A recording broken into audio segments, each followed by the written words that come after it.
ನರೇಂದ್ರ ಅಂತಿತ್ತು, ಆನಂತರ ಬದಲಾಯಿತು. ಹೌದು, ಅದಕ್ಕಿಂತ ಮುಂಚೆನೂ ಒಂದು ಹೆಸರಿತ್ತು ಅವರಿಗೆ. ಕಾಶಿ ವಿಶ್ವನಾಥನ ದಯದಿಂದ ಹುಟ್ಟಾನ ಅಂತೇಳಿ ವಿವೇಕಾನಂದರು ಪ್ರೀತಿ ಇತ್ತಂತ ಹೆಸರು ವೀರೇಶ್ವರ ಅಂತ ಹೇಳಿ. ಆ ನಂತರ ಮನೆಯಲ್ಲೆಲ್ಲ ಬಿಲೆ ಬಿಲೆ ಅಂತ ಕರೀತಾ ಇದ್ರು. ಆ ನಂತರದೊಳಗೆ ಅವನು ನರೇಂದ್ರ ಆದ. ನರೇಂದ್ರ ಹೇಗೆ ವಿವೇಕಾನಂದ ಆದ ಅನ್ನೋದು ಮುಂದೆ ನೋಡೋಣ. ಆದ್ರೆ ಒಂದು ವ್ಯಕ್ತಿತ್ವ ನಿರ್ಮಾಣ ಆಗಬೇಕಾದ್ರೆ ತಂದೆ ತಾಯಿಗಳ ಪಾತ್ರ ಎಷ್ಟು ಮುಖ್ಯ ಅನ್ನೋದನ್ನು ಅರ್ಥಕೊಂಡು ನಾವು ಮುಂದೆ ಹೋಗೋಣ.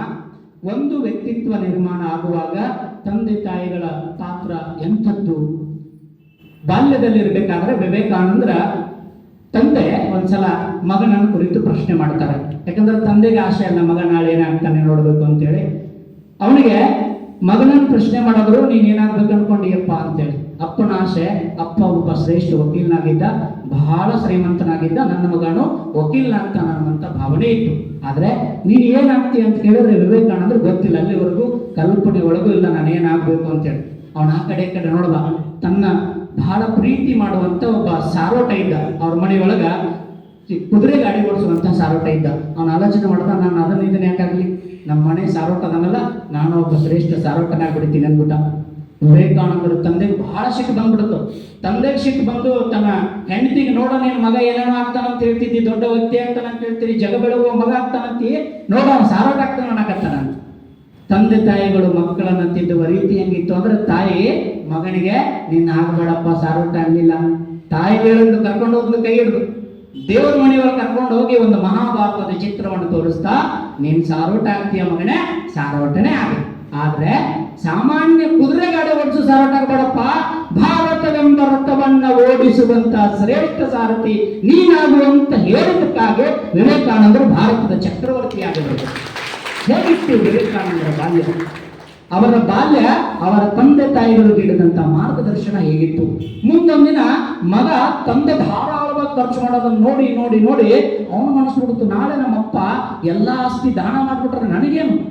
ಈಗ ನಾವು ನೀವು ಸಾಮಾನ್ಯವಾಗಿ ಆಲೋಚನೆ ಮಾಡೋದು, ನಮ್ಮಪ್ಪ ಅಮ್ಮ ಯಾರಿಗಾದ್ರೂ ಖರ್ಚು ಮಾಡಕಂದ್ರೆ ಯಾಕೆ ಮಾಡ್ತೀವಿ ಅಂತ ನಾವು ಕೇಳ್ತೀವಿ. ಮಗ ಅಪ್ಪನನ್ನು ಕೇಳೋದು ಒಂದಿನ, ಅಪ್ಪ ಹಿಂಗ ದುಂದು ವೆಚ್ಚ ಮಾಡಕತ್ತಿ, ನೀನ್ ನನಗಾಗಿ ಏನು ಆಸ್ತಿ ಮಾಡಿ ಅಂತ ನಾವು ನೀವು ಕೇಳದಂಗೆ. ಈಗ ನಮ್ಮ ತಂದೆ ತಾಯಿಗಳು ನಿಮ್ಮ ತಂದೆ ತಾಯಿಗಳಾಗಿದ್ರೆ ಏನ್ ಮಾಡ್ತೀವಿ ಅಂತ ಕೇಳಿದ್ರೆ, ನಾವು ನೀವಾದ್ರೂ ಮಕ್ಕಳಿಗೆ ಕರ್ಕೊಂಡು ಹೋಗಿ ಟ್ರೆಜರಿ ಬಾಕ್ಲ ತೆಗೆದು ಬಂಗಾರ, ವಜ್ರ, ವೈಡೂರ್ಯ, ದುಡ್ಡು, ಆಸ್ತಿ ಪತ್ರ ಎಲ್ಲ ತೋರಿಸಿ, ನೋಡಪ್ಪ ಇದೆಲ್ಲ ನನ್ನ ಹೆಸರಲ್ಲಿ ಐತಿ ಅಂತಿದ್ವಿ ನಾವು. ಆದ್ರೆ ವಿವೇಕಾನಂದರ ತಂದೆ ಮಗನಿಗೆ ಅಂತ ಸಂಸ್ಕಾರ ಕೊಡ್ಲಿಲ್ಲ. ಮಗನನ್ನ ಕರ್ಕೊಂಡು ಹೋಗಿ ನಿಲ್ಸಿದ್ರು ಇವರು. ಆಕೆ ದೇವರ ಫೋಟೋ ಮುಂದೆ ನಿಲ್ಸಿದ್ರು. ಆದ್ರೆ ಇವ್ರು ವಿಚಿತ್ರ, ಇವ್ರು ಕರ್ಕೊಂಡು ಹೋಗಿ ನಿಲ್ಸಿದ್ ಕರಡಿ ಮುಂದೆ ನಿಲ್ಸಿದ್ರು. ಈ ಕರಡಿಯಲ್ಲಿ ಬಂಗಾರ ಮಾಡ್ಸಾನೋ ಅಥವಾ ಏನಿದೆ ವಜ್ರ ರೈಟನ್ ಹಾಕ್ಸಾನೋ ನೋಡ್ತಾರೆ ವಿವೇಕಾನಂದರು. ಏನೈತಪ್ಪ, ಏನಿಲ್ಲ, ಇಲ್ಲ ಕಾಣಕತ್ತೈತಿ. ಅಲ್ಲಿ ಕಾಣಕತ್ತಿತ್ತಲ್ಲೋ, ಅಲ್ಲಿ ನೋಡು, ಆರಡಿಯ ದೇಹ, ಅದರೊಳಗೆ ಸಂಸ್ಕಾರ, ಆರೋಗ್ಯ, ಶಿಕ್ಷಣ, ಒಳ್ಳೆಯ ಶಿಕ್ಷಣವನ್ನ ಕೊಟ್ಟು ನಿಲ್ಸೇನಿ. ನಾನು ನನ್ನ ಮಗನನ್ನ ಧನವಂತನನ್ನಾಗಿ ಮಾಡಿಲ್ಲಪ್ಪ, ನಾನು ನನ್ನ ಮಗನನ್ನ ಗುಣವಂತನನ್ನಾಗಿ ಬೆಳೆಸೇನೆ ಅಂತ ವಿವೇಕಾನಂದರು ತಂದೆ. ಮಗ ಎಂದಿಗೂ ಆಲೋಚನೆ ಮಾಡಲಿಲ್ಲ ಆಸ್ತಿ ಮಾಡಬೇಕು, ದುಡ್ಡು ಮಾಡಬೇಕು, ಶ್ರೇಷ್ಠನಾಗಿ ಬೆರೆಬೇಕು, ಚಕ್ರವರ್ತಿ ಆಗ್ಬೇಕು ಅಂತ ಕಲ್ಪನೆನೇ ಬರಲಿಲ್ಲ ಅವನಿಗೆ. ನಾನು ಜಗತ್ತಿಗೆ ಏನಾದರೂ ಮಾಡಬೇಕು ಅನ್ನೋ ಕಲ್ಪನೆ ಬಂತು. ವಿವೇಕಾನಂದ ಶಾಲೆ ಕಲಿಲಿಕ್ಕೆ ಶುರು ಮಾಡಿದ್ರು. ಅವನು ಬಹಳ ಚೂಟಿ ಇದ್ದ. ಮನೆಯೊಳಗೆ ಬಹಳ ಕೀಟಾಳ, ಅಂದ್ರೆ ಎಷ್ಟು ಕೀಟಾಳ ಇದ್ದ ಅಂದ್ರೆ ವಿವೇಕಾನಂದ ಮನೆಯೊಳಗೆ ಅವನ ಕೀಟಲೆಯನ್ನು ತಡೆಯಲಿಕ್ಕಾಗದೆ ತಾಯಿ ಮನಸ್ಸಿನಲ್ಲಿ ಬೈಕೊಳ್ಳೋಳು, ಅಯ್ಯೋ ವಿಶ್ವೇಶ್ವರ, ನಾನು ನಿನಗೆ ನಿನ್ನಂತ ಒಂದು ಮಗನನ್ನ ಕೊಡುವಂತ ಕೇಳಿದ್ನಿ, ನೀನೇನಪ್ಪ ಸಣ್ಣ ಮಗುವಿನ ವೇಷ ಹಾಕೊಂಡು ನನ್ನ ಮುಂದೆ ಒಂದು ನಿಂತಿಯಲ್ಲ, ನನಗೆ ಕಾಟ ಕೊಡಕತ್ತಿ ಅಂತ. ವಿವೇಕಾನಂದರಿಗೆ ಶಿವ ಅಂದ್ರೆ ಅಷ್ಟು ಭಕ್ತಿ. ಯಾವಾಗ ವಿವೇಕಾನಂದ ಬಹಳ ಕಾಟ ಕೊಡ್ತಾನೋ ಅವಾಗ ತಾಯಿ ಅವನ ಮೇಲೆ ಒಂದಿಷ್ಟು ನೀರು ಹಾಕಿ ಶಿವ ಶಿವ ಶಿವ ಅಂದ್ರೆ ತಣ್ಣಗಾಕ್ಬಿಡೋರು ಮಗ. ಅವಾಗ ಅನ್ಸೋದು, ಇದು ಸಾಮಾನ್ಯವಾದ ವ್ಯಕ್ತಿತ್ವ ಅಲ್ಲ, ಇದು ಭೂಮಿಯನ್ನ ಬೆಳಗಲಿಕ್ಕೆ ಬಂದಿರುವಂತ ಶ್ರೇಷ್ಠ ಜ್ಯೋತಿ ಅಂತ ಅನ್ನಿಸ್ತು. ವಿವೇಕಾನಂದರನ್ನ ಶಾಲೆಗೆ ಸೇರಿಸಿದ್ರು. ಶಾಲೆ ಕಲಿತಾ ಕಲಿತಾ ಕಲಿತಾ ಮಗು ಒಳ್ಳೆಯ ಶಿಕ್ಷಣವನ್ನು ಪಡೀತು. ಆ ನಂತರದೊಳಗೆ ಒಂದಿಷ್ಟು ಬದಲಾವಣೆಗಳಾದವು. ವಿವೇಕಾನಂದರಿಗೆ ಓದು ಅಂತಂದ್ರೆ ಹೇಗಿತ್ತು ಅನ್ನೋದನ್ನ ನಾವೆಲ್ಲ ಆಲೋಚನೆ ಮಾಡಬೇಕು. ನಾವು ನೀವೆಲ್ಲ ಓದ್ತೀವಿ, ನಾವೆಲ್ಲ ಒಂದಿಷ್ಟು ನೆನಪಿಟ್ಕೊಳ್ತೀವಿ, ಏನೇನೋ ಮಾಡ್ತೀವಿ. ಆದರೆ ವಿವೇಕಾನಂದರ ಓದಿನ ಶಕ್ತಿ ಹೇಗಿತ್ತು ಅಂದ್ರೆ, ಅವ್ರು ಯಾವುದೇ ಒಂದು ಮೊದಲಿನ ಸ್ಟಾರ್ಟಿಂಗ್ ಕೆಲವು ದಿನಗಳವರೆಗೆ ಒಂದು ಪುಸ್ತಕವನ್ನು ಲಾಸ್ಟ್ ವರೆಗೂ ಓದ್ತಿದ್ರಂತೆ. ಆಮೇಲೆ ಕೆಲವು ದಿನ ಆದ್ಮೇಲೆ ಯಾವುದೋ ಒಂದು ಪುಸ್ತಕದ 10 ಪೇಜ್ಗಳನ್ನು ಓದಿ ಕೊನೆಯ 10 ಪೇಜ್ಗಳನ್ನು ಓದಿದ್ರೆ ಇಡೀ ಪುಸ್ತಕ ಅರ್ಥ ಆಗೋದು. ಆ ನಂತರದ ಕೆಲವು ದಿನಗಳಲ್ಲಿ 10 ಪುಟ ಓದೋದನ್ನು ಬಿಟ್ಟು ಕೇವಲ ಒಂದೇ ಒಂದು ಪುಟ ಮೊದಲು, ಲಾಸ್ಟ್ ಒಂದು ಪುಟ ಹಿನ್ನೋಡಿ ಬೆನ್ನೋಡಿ ಓದಿದ್ರೆ ಪುಸ್ತಕ ಅರ್ಥ ಆಗ್ತಿತ್ತಂತೆ. ಆ ನಂತರದೊಳಗೆ ಕೇವಲ ಒಂದು 4 ಲೈನ್ ಓದಿದ್ರೆ ಇಡೀ ಪುಸ್ತಕ ಬಾಯ್ಪಾಠ ಆಗ್ತಿರ್ತದೆ. ಹಾಗೆ ಅವರ ಜ್ಞಾನ ಹೇಗೆ ಸಾಧ್ಯ ಆಗಿತ್ತು ಅಂತಂದ್ರೆ, ವಿವೇಕಾನಂದರಿಗೆ ತನ್ನ ಗುರುಗಳು ಹೇಳಿದ್ರು, ತನ್ನ ಗುರುಗಳು ಮೊದಲೇ ಹೇಳಿದ್ರು. ಅವ್ರಿಗೆ ಏನ್ ಹೇಳಿದ್ರು ಅಂದ್ರೆ, ಜಗತ್ತಿನೊಳಗೆ ಅನೇಕ ಕಾಮ ಈ ಬಯಕೆಗಳಿರ್ತಾವೆ, ಇವುಗಳನ್ನು ಯಾರು ನಿಗ್ರಹಿಸ್ತಾರೋ, ನಿಮ್ಗೆಲ್ಲ ಆಗ್ಲೇ ಒಂದು ಹೇಳಿದ್ರು, ತನ್ನ ತಾಗೆಲ್ಲದವನು ಜಗತ್ತಿನಲ್ಲಿ ಏನನ್ನು ಗೆಲ್ತಾನೆ. ನೀನು ನಿನ್ನನ್ನು ಮೊದಲು ಜಯಿಸು, ಆಮೇಲೆ ಜಗತ್ತನ್ನೇ ನೀನು ಗೆಲ್ಲಬಹುದು ಅಂತ ಹೇಳಿದ್ರು. ವಿವೇಕಾನಂದರನ್ನೆಲ್ಲ ಮಾಡಿದ್ರು. ವಿವೇಕಾನಂದರಿಗೆ ಗುರುಗಳ ಅನುಗ್ರಹ ಇನ್ನೂ ಆಗಿರಲಿಲ್ಲ. ವಿವೇಕಾನಂದರು ಇನ್ನೂ ರಾಮಕೃಷ್ಣರ ಹುಡುಕಾಟದಲ್ಲಿ ಇದ್ರು, ಅವರಿಗೆ ಪ್ರಶ್ನೆಗಳಿದ್ವು, ಎಲ್ಲ ಕೇಳ್ತಾ ಇದ್ರು. ಒಂದಿನ ಈ ಡಿಗ್ರಿ ಕಾಲೇಜಿನಲ್ಲಿ ಓದ್ತಿರ್ಬೇಕಾದ್ರೆ ವಿವೇಕಾನಂದರಿಗೆ ವಿಲಿಯಂ ಹೆಸ್ಟಿ ಅನ್ನುವಂತ ಒಬ್ಬ ಗುರುಗಳು ಇಂಗ್ಲಿಷ್ ಪಾಠ ಮಾಡ್ತಾ ಇದ್ರು. ವುಡ್ಸ್ವರ್ತನ ಎಕ್ಸ್ಕ್ಯೂಷನ್ ಅನ್ನುವಂಥ ಒಂದು ಪಾಠ. ಅದರಲ್ಲಿ ಭಾವ ಸಮಾಧಿಯ ಕುರಿತು ಒಂದು ಅಧ್ಯಯನವನ್ನು ಮಾಡಿಸ್ತಾ ಇದ್ರು. ಈ ಭಾವ ಸಮಾಧಿಯ ಕುರಿತಂತೆ ಮಾತನಾಡುತ್ತಾ ಈ ಭಾವ ಸಮಾಧಿಯನ್ನು ಪಡಿಬೇಕು ಅಂತಂದ್ರೆ ಏಕಾಗ್ರ ಚಿತ್ತರಾಗಿ, ಧ್ಯಾನಸ್ಥರಾಗಿ ದೇವರಲ್ಲಿ ನೀವು ಲೀನಾಗಬೇಕಾಗತ್ತೆ. ಅಂಥವರು ಮಾತ್ರ ಈ ಧ್ಯಾನಸ್ಥ ಲೋಕಕ್ಕೆ ಹೋಗ್ಬಹುದು ಅಂತಂದಾಗ, ಅವರು ಇಂತಹ ಒಬ್ಬ ವ್ಯಕ್ತಿ ಎಲ್ಲಾದ್ರೂ ಇದ್ರೆ ಅದು ರಾಮಕೃಷ್ಣ ಪರಮಹಂಸರು ಅಂತ ಹೇಳಿದ್ರು. ಇವರಿಗೆ ಸಣ್ಣ ಶುರುವಾಯಿತು. ಯಾರನ್ನೋ ಕೇಳೋರು, ದೇವ್ರು ನೋಡಿದ್ದೀರಾ ಅಂತ ಗುರುಗಳನ್ನ ಕೇಳಬಿಟ್ರು. ಗುರುಗಳು ಅವರು ದೇವ್ರು ನೋಡ್ಯಾರೇನ್ರಿ ಕೇಳಿದ್ರು. ನೋಡಿದಿರ್ಬೋದಪ್ಪ, ನೀವು ನೋಡಿದ್ರೇನ್ರಿ ಗುರುಗಳ? ನಾನು ನೋಡಿಲ್ಲ. ಹಾಗಾದ್ರೆ ನೋಡಿದವ್ರು ಎಲ್ಲಿದಾರ ಅಂತ ಹುಡುಕಾಡ್ಕೊಂತ ಹೋದ್ರು. ಬ್ರಹ್ಮ ಸಮಾಜದ ಒಬ್ಬ ಮುಖ್ಯಸ್ಥರನ್ನು ಕೇಳಿದ್ರು, ಸ್ವಾಮೀಜಿ ನೀವು ದೇವರು ನೋಡಿದ್ದೀರಾ? ಇದು ಪ್ರಶ್ನೆ ಬಹಳ ಬಾರಿ ಬಂತು. ಆ ಬ್ರಹ್ಮ ಸಮಾಜದ ಮುಖ್ಯಸ್ಥರು ಅವ್ರು ನೋಡೇನೆ ಅಂತ ಹೇಳಬೇಕಿತ್ತು, ನೋಡಿಲ್ಲ ಅಂತ ಹೇಳಬೇಕಿತ್ತು. ವಿವೇಕಾನಂದರ ಪ್ರಶ್ನೆ ಮತ್ತಷ್ಟು ಉತ್ಕೃಷ್ಟಕ್ಕೆ ಹೋಗುವಂಗಾಯ್ತು. ಏನಾಯ್ತು ಅಂದ್ರೆ, ನೀವು ದೇವ್ರು ನೋಡಿದ್ದೀರಾ ಅಂತ ಕೇಳಿದ್ರೆ, ನಿನ್ನ ಕಣ್ಣುಗಳು ಯೋಗಿಯ ಕಣ್ಣುಗಳು, ನೀನು ಮನಸ್ಸು ಮಾಡಿದ್ರೆ ದೇವರನ್ನು ನೋಡ್ಬೋದು ಅಂತ ವಿವೇಕಾನಂದರು ವಾಪಸ್ ಹೇಳ್ಬೋದು. ಅವ್ರು ಕೇಳಿದ್ರು ನೀವು ನೋಡಿದ್ರ ಅಂತ, ಆದ್ರೆ ಅವ್ರು ಹೇಳಿದ್ರು ನಿನ್ನ ಕಣ್ಣುಗಳು ಯೋಗಿಯ ಕಣ್ಣುಗಳು, ಮನಸ್ಸು ಮಾಡಿದ್ರೆ ದೇವ್ರನ್ನ ನೀನು ನೋಡ್ಬೋದು ಅಂತ. ಅಂದ್ರೆ ಯಾರಿಗಾದ್ರೂ ಹಸುವಾಗಿದೆ ಅಂದ್ರೆ ಇಲ್ಲಿ ಹಿಟ್ಟಿದೆ, ನೀರಿದೆ, ಮಾಡ್ಲಿಕ್ಕೆ ಒಲೆ ಇದೆ, ಅಡುಗೆ ಮಾಡ್ಕೊಂಡು ತಿನ್ರಿ ಅಂತ. ಅದ್ರ ಪ್ರಶ್ನೆಗೆ ಉತ್ತರ ಸಿಗಲಿಲ್ಲ. ವಿವೇಕಾನಂದರ ಹುಡುಕಾಟ ನಿಲ್ಲಿಲ್ಲ. ನಾವು ನೋಡ್ರಿ, ಯಾವತ್ತು ಹುಡುಕಾಟಕ್ಕೆ ವ್ಯಕ್ತಿತ್ವವನ್ನು ನಾವು ತೆರೆದುಕೊಳ್ತೀವಿ, ಅವಾಗ ಅವಕಾಶಗಳು ತಾನಾಗಿ ಬರ್ಲಿಕ್ಕೆ ಶುರುವಾಗ್ತಾವೆ. ನಾವೆಲ್ಲ ಏನ್ ಮಾಡ್ತೀವಿ ಅಂದ್ರೆ, ಯಾವುದೋ ಒಂದು ಕಷ್ಟ, ಯಾವುದೋ ಒಂದು ಸಮಸ್ಯೆ ಬಂದ್ರೆ ನಮ್ಮನ್ನು ನಾವು ಬ್ಲಾಕ್ ಮಾಡ್ಕೊಂಡು ಕುತ್ಕೊಂಡ್ಬಿಡ್ತೀವಿ, ಅನ್ನೋದು ಜಗತ್ತು ಮೈ ಮೇಲೆ ಬಿದ್ದಂಗೆ ಬಿಡ್ತೀವಿ. ವಿವೇಕಾನಂದರಿಗೆ ಹಂಗಾಗ್ಬಿಡ್ತು. ಈ ದೇವರನ್ನು ನೋಡಿದವ್ರು ಎಲ್ಲಾರ ಹುಡುಕಾಡ್ಕೊಂತ ರಾಮಕೃಷ್ಣ ಪರಮಹಂಸರ ಹತ್ರ ಹೋದ್ರು. ಕೇಳಿದ್ರು, ಆಗ್ಲೇ ಹೇಳಿದ್ರಲ್ಲ ನೀವು ದೇವ್ರನ್ನ ನೋಡಿದ್ದೀರಾ? ಎಸ್, ನಾನು ನೋಡಿದ್ದೀನಿ. ನಿನ್ನನ್ನು ಎಷ್ಟು ಚೆನ್ನಾಗಿ ನೋಡಿದ್ದೀನೋ ಇದಕ್ಕಿಂತ ಚೆನ್ನಾಗಿ ದೇವ್ರ ಜೋಡಿ ನೋಡೇನಿ, ದೇವ್ರ ಜೋಡಿ ಮಾತಾಡ್ತೀನಿ ಕೂಡ. ನೀವು ನನಗೆ ದೇವ್ರನ್ನ ತೋರಿಸ್ತೀರಾ ಹೇಳಿದ್ರು ವಾಪಸ್. ಹೌದು, ನಾನು ನಿನ್ನ ತೋರಿಸ್ಲಿಕ್ಕೆ ಇರೋದಪ್ಪ, ನೀನು ಬರೋದಲ್ಲಿ ಹೇಗೆ ಮಾಡಿ ಅಂತ. ಅವರಿಗೆ ವಿವೇಕಾನಂದರ ಗುರುಗಳನ್ನ ನೋಡಿ ಆಶ್ಚರ್ಯ. ಇವು ನೋಡ್ರ, ನಾನು ಇವತ್ತ ಭೇಟಿ ಆಗತ್ತೆ ಅವ್ರನ್ನ, ಅವ್ನು ನೋಡ್ರ 20 ವರ್ಷದಿಂದ ಪರಿಚಯ ಇದ್ದಾಗತ್ತೆ, ನಾನು ನಿನಗೆ ತೋರ್ಸಕ್ ಕೊಡ್ತೀನಿ ಅಂತ ಹೇಳಕತ್ತಾರ. ಈ ಮನುಷ್ಯ ಯಾಕೋ ತಲೆ ಕೆಟ್ಟಂಗೆ ಕಾಣಕತ್ತೈತಿ ಅಂತ ಗುರುಗಳನ್ನು ಫಸ್ಟ್ ನೋಡ್ರಿ. ಎಲ್ಲಾ ಶಿಷ್ಯರು ಯಾರ್ಯಾರು ಜಗತ್ತಿನೊಳಗೆ ಶ್ರೇಷ್ಠವಾದ ಗುರುಗಳಾಗಿ ಹೋಗ್ಯಾರ, ಶಿಷ್ಯರು ಅವ್ರನ್ನ ಪರೀಕ್ಷೆ ಮಾಡಿ ಅವ್ರನ್ನ ಇವತ್ತಿನ ಶ್ರೇಷ್ಠರನ್ನಾಗಿ ಮಾಡ್ಯಾರ. ವಿವೇಕಾನಂದರು ರಾಮಕೃಷ್ಣ ಪರಮಹಂಸರಿಗೆ ಭೇಟಿ ಆಗಲಿಲ್ಲ ಅಂದ್ರೆ ವಿವೇಕಾನಂದರು ನಮಗೆ ಪರಿಚಯ ಇರ್ತಿರ್ಲಿಲ್ಲ, ರಾಮಕೃಷ್ಣರು ಪರಿಚಯ ಇರ್ತಿರ್ಲಿಲ್ಲ. ಯಾಕೆ? ಅವರಿಬ್ಬರು ಪರೀಕ್ಷೆನೇ ಪಾಸ್ ಆಗ್ತಿರ್ಲಿಲ್ಲಲ್ಲ. ಈಗ ಪರೀಕ್ಷೆ ಬಂತು. ಏನ್ ಪರೀಕ್ಷೆ? ದೇವರನ್ನು ತೋರಿಸ್ಬೇಕಲ್ಲ. ನಮಗೆ ದೇವರನ್ನು ತೋರಿಸ್ರಿ ಅಂತ ಕುತ್ಕೊಂಡ್ರು. ಅದು ಇವತ್ತು ಒಂದಿನ ತೋರಿಸ್ಲಿಕ್ಕೆ ಆಗಂಗಿಲ್ಲಪ್ಪ, ಅದಕ್ಕೆ ಸಮಯ ಇರುತ್ತ.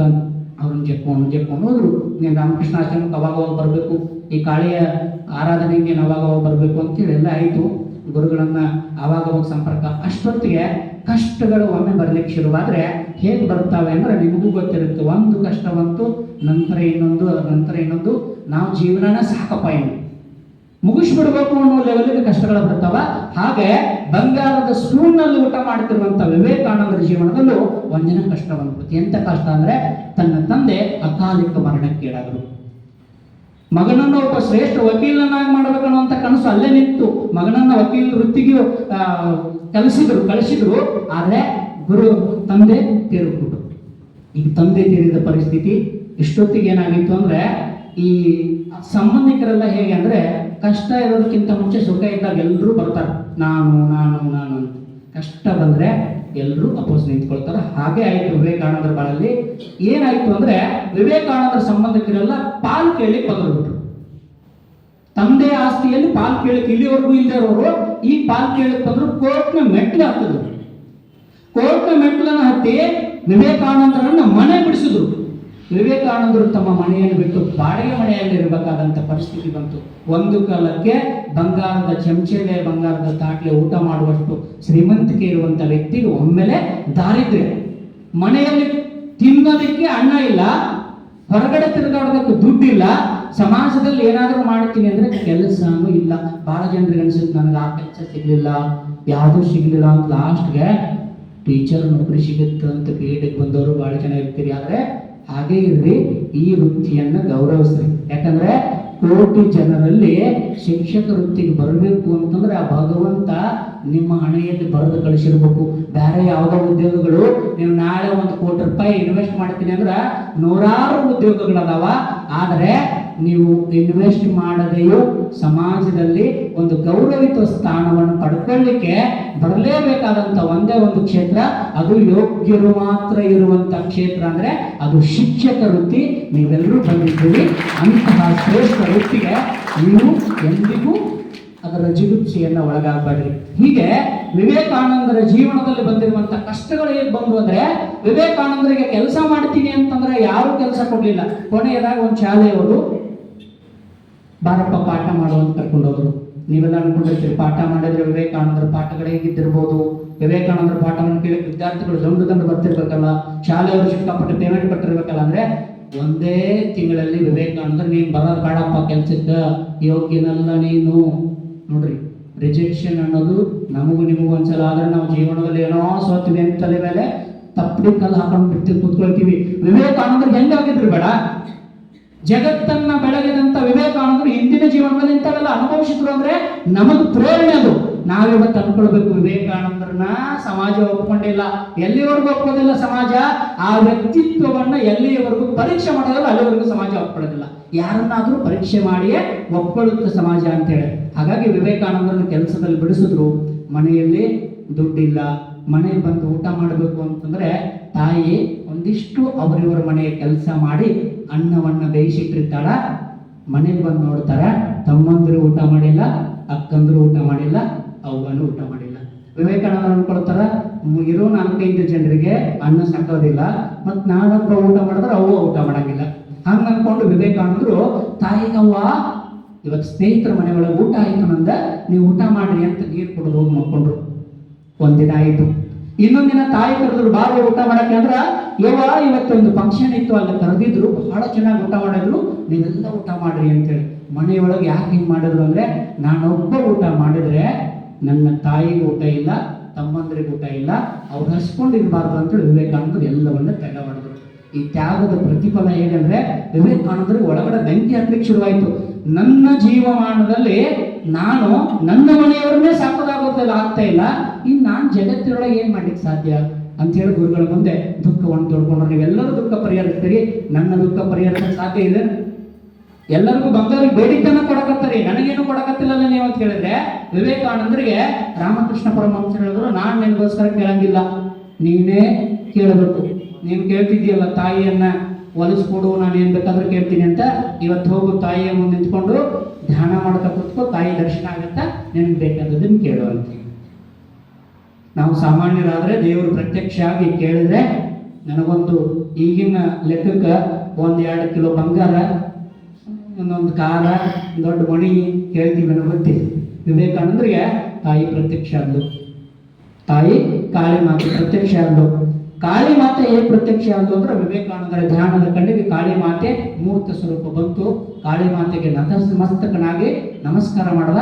ಈಗ ಅವನ ತಲೆಯೊಳಗಿತ್ತಲ್ಲ, ನನ್ನ ಮನೆಯ ಸಮಸ್ಯೆಯನ್ನ ಬಗೆಹರಿಸ್ಬೇಕು, ನನ್ನ ಮನೆಗೆ ಒಂದಿಷ್ಟು ಆಧಾರ ಆಗುವಂಗ ತಾಯಿ ಹತ್ರ ಕೇಳಬೇಕು ಅಂತ ಅನಿಸ್ತು. ಕೇಳಬೇಕು ಅಂತ ಅನ್ಕೊಂಡ, ಆದ್ರೆ ಅಂತ ಶ್ರೇಷ್ಠ ತಾಯಿಯ ಮುಂದೆ ನಾನು ಸಣ್ಣ ಆಲೋಚನೆ ಮಾಡದ. ಅವ್ರು ಕೇಳಿದ್ರು, ತಾಯಿ ನನಗೆ ಭಕ್ತಿ ಕೊಡು, ನನಗೆ ವೈರಾಗ್ಯ ಕೊಡು, ನನಗೆ ಜ್ಞಾನ ಕೊಡು. ಇಷ್ಟೇ 3 ಸಾಕು, ನನ್ನ ಮಂತೆಯನ್ನು ಬೇಡ ಅಂದ್ರೆ ವಿವೇಕಾನಂದರು. ಹೊರಗಡೆ ಬಂದ್ರು ಗುರುಗಳ ಹತ್ರ ಕೇಳಿದೇನೋ ಏನ್ ಬೇಕಾದ್ರು, ನಮ್ಗೇನೋ ನೀವು ಮೋಡಿ ಮಾಡಿಸ್ಬಿಟ್ರಿ, ನಾನು ಹೋಗಿ ಒಳಗಡೆ ಕೇಳ್ಬೇಕು ಅನ್ಕೊಂತಂದ್ರಿ, ಗುರುಗಳನ್ನ ಕೇಳಕ್ಕಾಗೋದು ತಾಯಿ, ನೀವೇನೋ ನನಗೆ ಮೋಡಿ ಮಾಡಿಸಿದ್ರಿ ಅಲ್ಲ, ಇನ್ನೊಂದ್ಸಲ ಹೋಗ್ಬೋದು. ಮರುದಿನ ಮತ್ತೊಂದ್ಸಲ ಕಳಿಸಿದ್ರು. ವಿವೇಕಾನಂದರು ಕೂತ್ಕೊಂಡ್ರು. ಈಗ ಪ್ರಿಪೇರ್ ಆಗಿದ್ರು, ನಾನು ಕೇಳೋದು ಮನೆಗೊಂದಿಷ್ಟು ಸಹಾಯ ಮಾಡುವಂತ ಕೇಳ್ಬೇಕು ಅಂತ ಕೂತ್ಕೊಂಡ್ರು. ತಾಯಿ ಪ್ರತ್ಯಕ್ಷ ಆದ್ಲು. ಪ್ರತ್ಯಕ್ಷ ಆಗಿ ಕೇಳಿದ್ರೆ ಏನ್ ಬೇಕಂತ ಈಗಲೂ ಸೇಮ್ ಕೇಳಿದ, ಮತ್ತೆ ಧ್ಯಾನ ಕೊಡು, ಭಕ್ತಿ ಕೊಡು, ವೈರಾಗ್ಯ ಕೊಡು. ವಿವೇಕಾನಂದರು ಗುರುಗಳ ಹತ್ರ ನೀವೇನೋ ಭಾಳ ಕೆಟ್ಟ ಮೋಡಿ ಮಾಡಿಸ್ಯಾರ ನಂಗೆ, ಗುರುಗಳು ಅಲ್ಲಿ ಹೋಗಿ ನಿಂತ್ಕೊಂಡ ಕೇಳಕ್ಕಾಗೋದು ನನಗೆ. 3ನೇ ಸಲ ಹೋಗೋದು ಹೋದ್ರು. 3ನೇ ಸಲ ಹೋಗಿ ಕೂತ್ಕೊಂಡ್ರು ತಾಯಿ ಮುಂದೆ ಕೇಳಿದ್ರು, ಮತ್ತೆ ಜ್ಞಾನ ಕೊಡು, ಭಕ್ತಿ ಕೊಡು, ವೈರಾಗ್ಯ. ಈ 3 ಸಲ ಮಾತನಾಡ್ತಿರ್ಬೇಕಾದ್ರೆ ವಾಪಸ್ ಬಂದು ಗುರುಗಳ ಹತ್ರ ನೀವೇನ್ರಿ ತಾಯಿ ಹತ್ರ ಆಗೋದಕ್ಕಲ್ಲ ನನಗಂತಂದ್ರ ಯಾಕೆ ಕೇಳಲಿಲ್ಲೋ ಅಂತ ಕೇಳಿದ್ರು ಗುರುಗಳು. ಶಿಷ್ಯನಂತ ಕೇಳಿದ್ರು, ಯಾಕೆ ಕೇಳಿಲ್ಲೇನೋ ಕೇಳಂತ ಹೇಳಿದ್ನಲ್ಲ ನಿಂಗ. ಅಲ್ರಿ ಅಂತ ತಾಯಿಯ ಮುಂದೆ ನಾನು ನನ್ನ ಮನೆಗೋಸ್ಕರ ಏನಾದ್ರೂ ಕೇಳಿದ್ರೆ ನಾನೇ ಸಣ್ಣವನಾಗ್ಬಿಡ್ತೀನಿ ಅಂತಂದ್ರು. ಅದಕ್ಕೆ ವಿವೇಕಾನಂದರ ಗುರುಗಳು ಹೇಳಿದ್ರು, ನೋಡಪ್ಪ, ನೀನು ನಿನ್ನ ಮನೆಯ ಉದ್ಧಾರಕ್ಕೆ ಬಂದವನಲ್ಲ. ನೆನ್ಪಿಟ್ಕೊಳ್ಳಿ, ಹೆಂಗಿರ್ತಾರೆ ಗುರುಗಳು, ನೀನು ನಿನ್ನ ಮನೆಯ ಉದ್ಧಾರಕ್ಕೆ ಬಂದವನಲ್ಲ, ನೀನು ಜಗತ್ತಿನ ಉದ್ಧಾರ ಮಾಡಲಿಕ್ಕೆ ಬಂದಂತ ಶ್ರೇಷ್ಠ ವ್ಯಕ್ತಿ. ನಿನ್ನೊಳಗೆ ಮನೆಯ ಉದ್ಧಾರ ಮಾಡುವ ಆಲೋಚನೆಗಳನ್ನು ಹೇಗಿತ್ತು ಗುರುಗಳ ಬಾಂಧವ್ಯ, ಶಿಷ್ಯರ ಬಾಂಧವ್ಯ. ಹಾಗೆ ಗುರುಗಳು ಹೇಳಿದ ನಂತರ ಆನಂತರ ಎಲ್ಲ ಪರಿಸ್ಥಿತಿ ತಿಳಿಯಾಯಿತು. ವಿವೇಕಾನಂದರ ಮನೆಯಲ್ಲಿ ಒಂದಿಷ್ಟು ವ್ಯವಸ್ಥೆಗಳಾದವು. ಕೋರ್ಟಲ್ಲಿ ಕೇಸ್ ಮುಗೀತು, ಇವರು ಬರಬೇಕಾದ ಆಸ್ತಿ ಎಲ್ಲ ವಾಪಸ್ ಬಂತು. ಆದರೆ ಮಗನನ್ನು ಮದುವೆ ಮಾಡಿ ಕೈ ತೊಳ್ಕೊಳ್ಬೇಕು ಅಂತ ತಾಯಿಯ ಆಸೆ. ಪ್ರತಿಯೊಬ್ಬ ತಾಯಿ ತಂದೆದ ಆಸೆನೋ ಮದುವೆ ಮಾಡಬೇಕು, ಮೊಮ್ಮಕ್ಕಳು ನೋಡಬೇಕು ಅನ್ನುವಂಥ ಆಸೆ ತಾಯಿಗೂ ಬಂತು.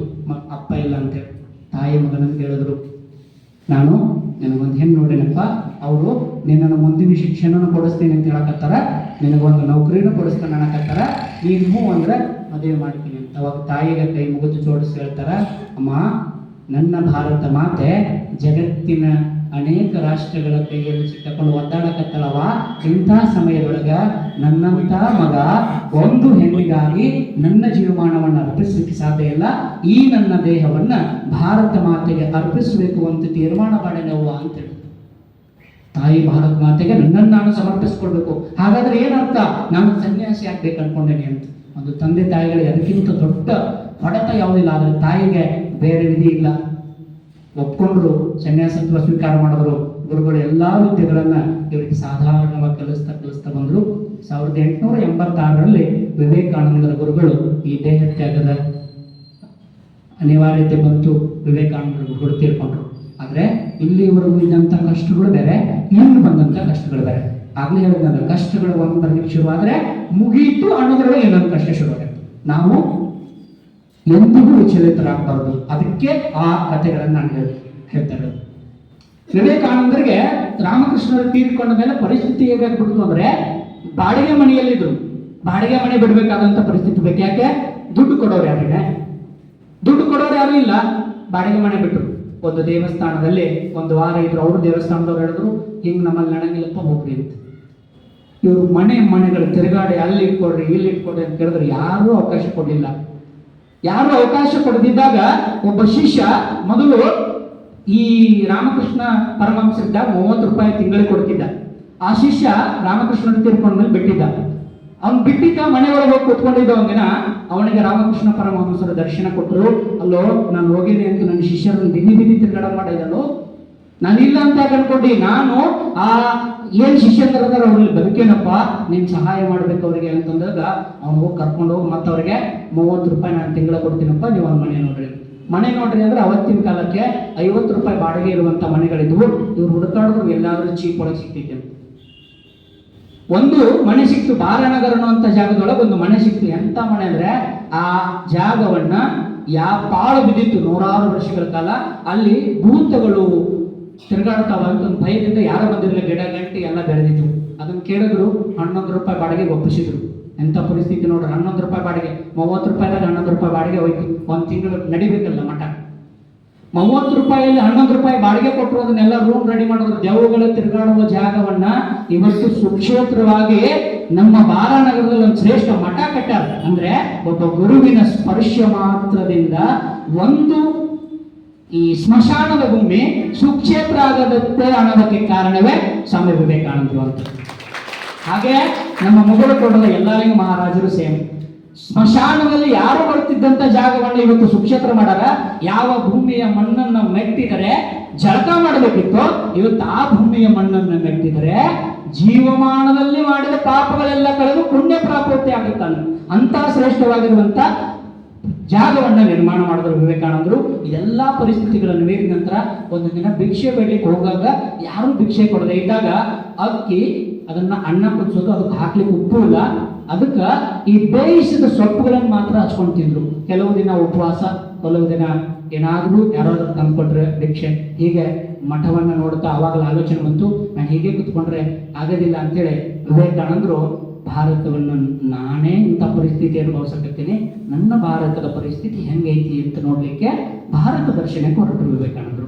ಇಡೀ ಭಾರತವನ್ನೆಲ್ಲ ತಿರುಗಾಡಿದ್ರು. ನಮ್ಮ ಕನ್ನಡದ ನೆಲದಲ್ಲಿ 7 ದಿನ ಇದ್ರು ಅನ್ನೋದು ನಮ್ಮ ಭಾರತದಲ್ಲಿ ನಾವು ಕನ್ನಡಿಗರು ಮಾಡದಂತ ಹೆಮ್ಮೆ.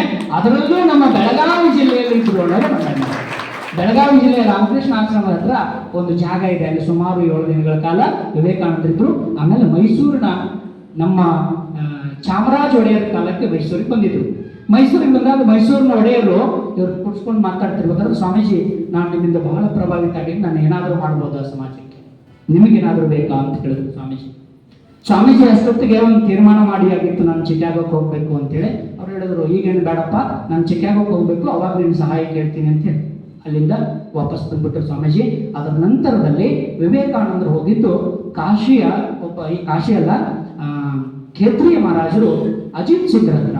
ಯಾಕೆ ಖೇತ್ರಿಯ ಮಹಾರಾಜರು ಅಜಿತ್ ಸಿಂಗ್ರ ಹತ್ರ ಹೋದ್ರು ಅಂದ್ರೆ, ಖೇತ್ರಿಯ ಮಹಾರಾಜರಿಗೆ ಮಕ್ಕಳಾಗಿರ್ಲಿಲ್ಲ. ಯಾರೋ ಹೇಳಿದ್ರು ಸ್ವಾಮೀಜಿ ಬಹಳ ಶಕ್ತಿವಂತರದಾರ ಅಂತೇಳಿ ಖೇತ್ರಿಯ ಮಹಾರಾಜರಿಗೆ ಆಶೀರ್ವಾದ ಮಾಡಿದ್ರು. ಸ್ವಾಮಿ ವಿವೇಕಾನಂದರು ತಮ್ಮ ಪರ್ಯಟನೆಯನ್ನು ಮುಂದುವರಿಸಿದ್ರು.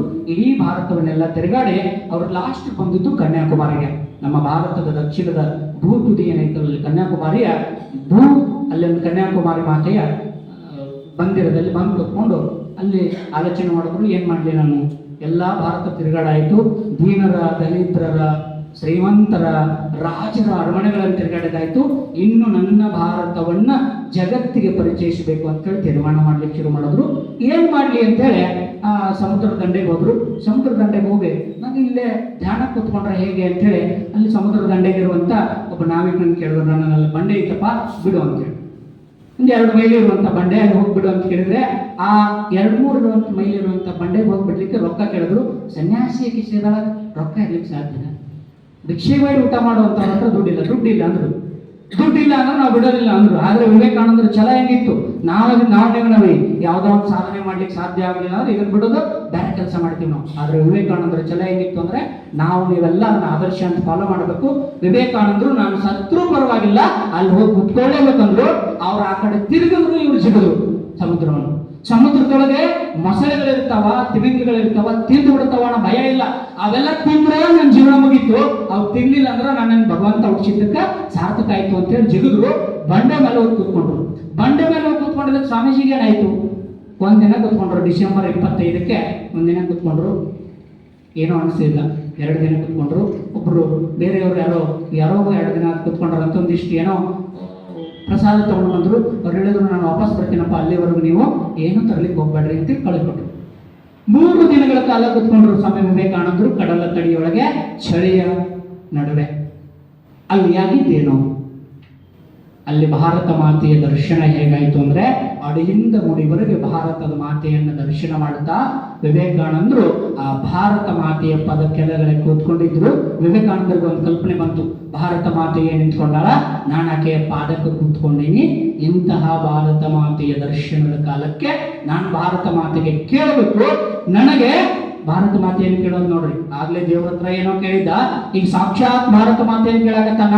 ಏನಂತ ಕೇಳ್ತಾನಂದ್ರೆ, ನನಗೆ ಸ್ವರ್ಗ ಬೇಡ, ನನಗೆ ಸ್ವರ್ಗ ಬೇಡ, ಸಂಪತ್ತು ಬೇಡ, ನನಗೆ ಬೇಕಾದದ್ದು ಭಾರತದ ದೀನ ದಲಿತರ ಉದ್ಧರಿಸುವ ಶಕ್ತಿ ಕೊಡು ಅಂತ ವಿವೇಕಾನಂದರು ಕೇಳಿದ್ದು. ಆ ಭಾರತ ಮಾತೆಯನ್ನ, ದೀನ ದಲಿತರನ್ನ ಉದ್ಧರಿಸುವಂತ ಮಾರ್ಗ ತೋರು ನನಗೆ ಅಂತ ಅವತ್ತೇ ಆಲೋಚನೆ ಮಾಡ್ಕೊಂಡ್ರು. ನಾನು ಇನ್ನು ಮೇಲೆ ಭಾರತದ ಪರ್ಯಟನೆ ಮುಗಿದ್ದು ಜಗತ್ತಿನ ಪರ್ಯಟನೆ ಮಾಡಬೇಕು ಅಂತ ಬಂದ್ರು. ವಾಪಸ್ ಶಿಷ್ಯರಿಗೆಲ್ಲ ಹೇಳಿದ್ರು, ನಾನು ವಿಶ್ವ ಧರ್ಮ ಸಮ್ಮೇಳನಕ್ಕೆ ಹೋಗ್ಬೇಕು ಅಂತೇಳಿ. ಶಿಷ್ಯರನ್ನೆಲ್ಲ ರೆಡಿ ಮಾಡಿದ್ರು. ನನಗೆ ಒಂದಿಷ್ಟು ದುಡ್ಡು ಬೇಕಾಗತ್ತ, ಆ ದುಡ್ಡನ್ನು ಕಲೆಕ್ಟ್ ಮಾಡ್ರಿ ಅಂತ ಹೇಳಿದಕ್ಕೆ ಅಳಸಿಂಗ ಆಚಾರ್ಯರು ಅನ್ನುವಂಥ ಶಿಷ್ಯರನ್ನ ನೇತೃತ್ವದಲ್ಲಿ ಒಂದು ಟೀಮ್ ರೆಡಿ ಮಾಡಿದ್ರು. ಭಿಕ್ಷೆ ಬೇಡ್ತಾ ಹೋದ್ರು ಜೋಡಿಗೆ. ಯಾಕೆ ಭಿಕ್ಷೆ? ವಿಶ್ವ ಧರ್ಮ ಸಮ್ಮೇಳನಕ್ಕೆ ಹುಡುಗರು ಹೊಂಟಾರ, ಭಿಕ್ಷೆ ಕೊಡ್ರಿ ಅಂತ.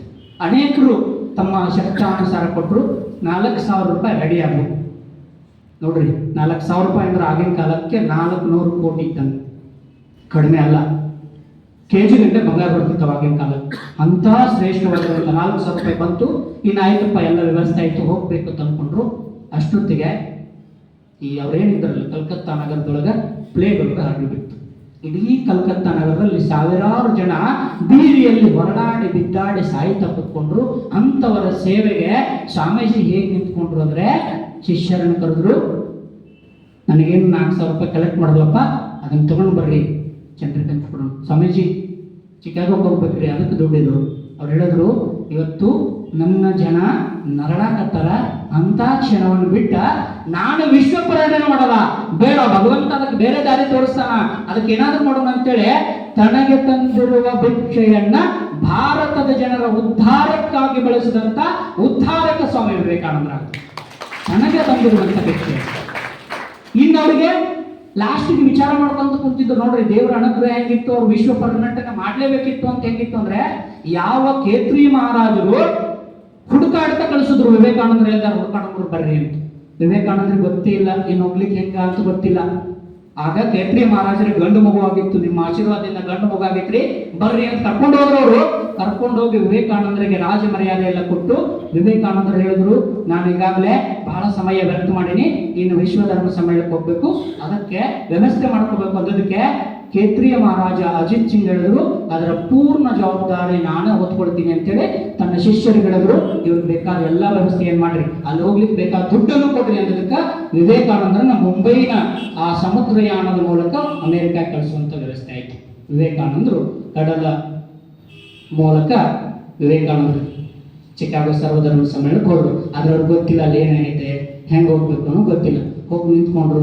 ಚಿಕಾಗೋ ಸರ್ವಧರ್ಮ ಸಮ್ಮೇಳನಕ್ಕೆ ಹೋಗ್ಬೇಕಾದ್ರೆ ಆಲ್ರೆಡಿ ಅವ್ರ ಟ್ರೈನ್ ಒಳಗೆ ದುಡ್ಡು ಅರ್ಧ ಖಾಲಿ ಆಗಿತ್ತು.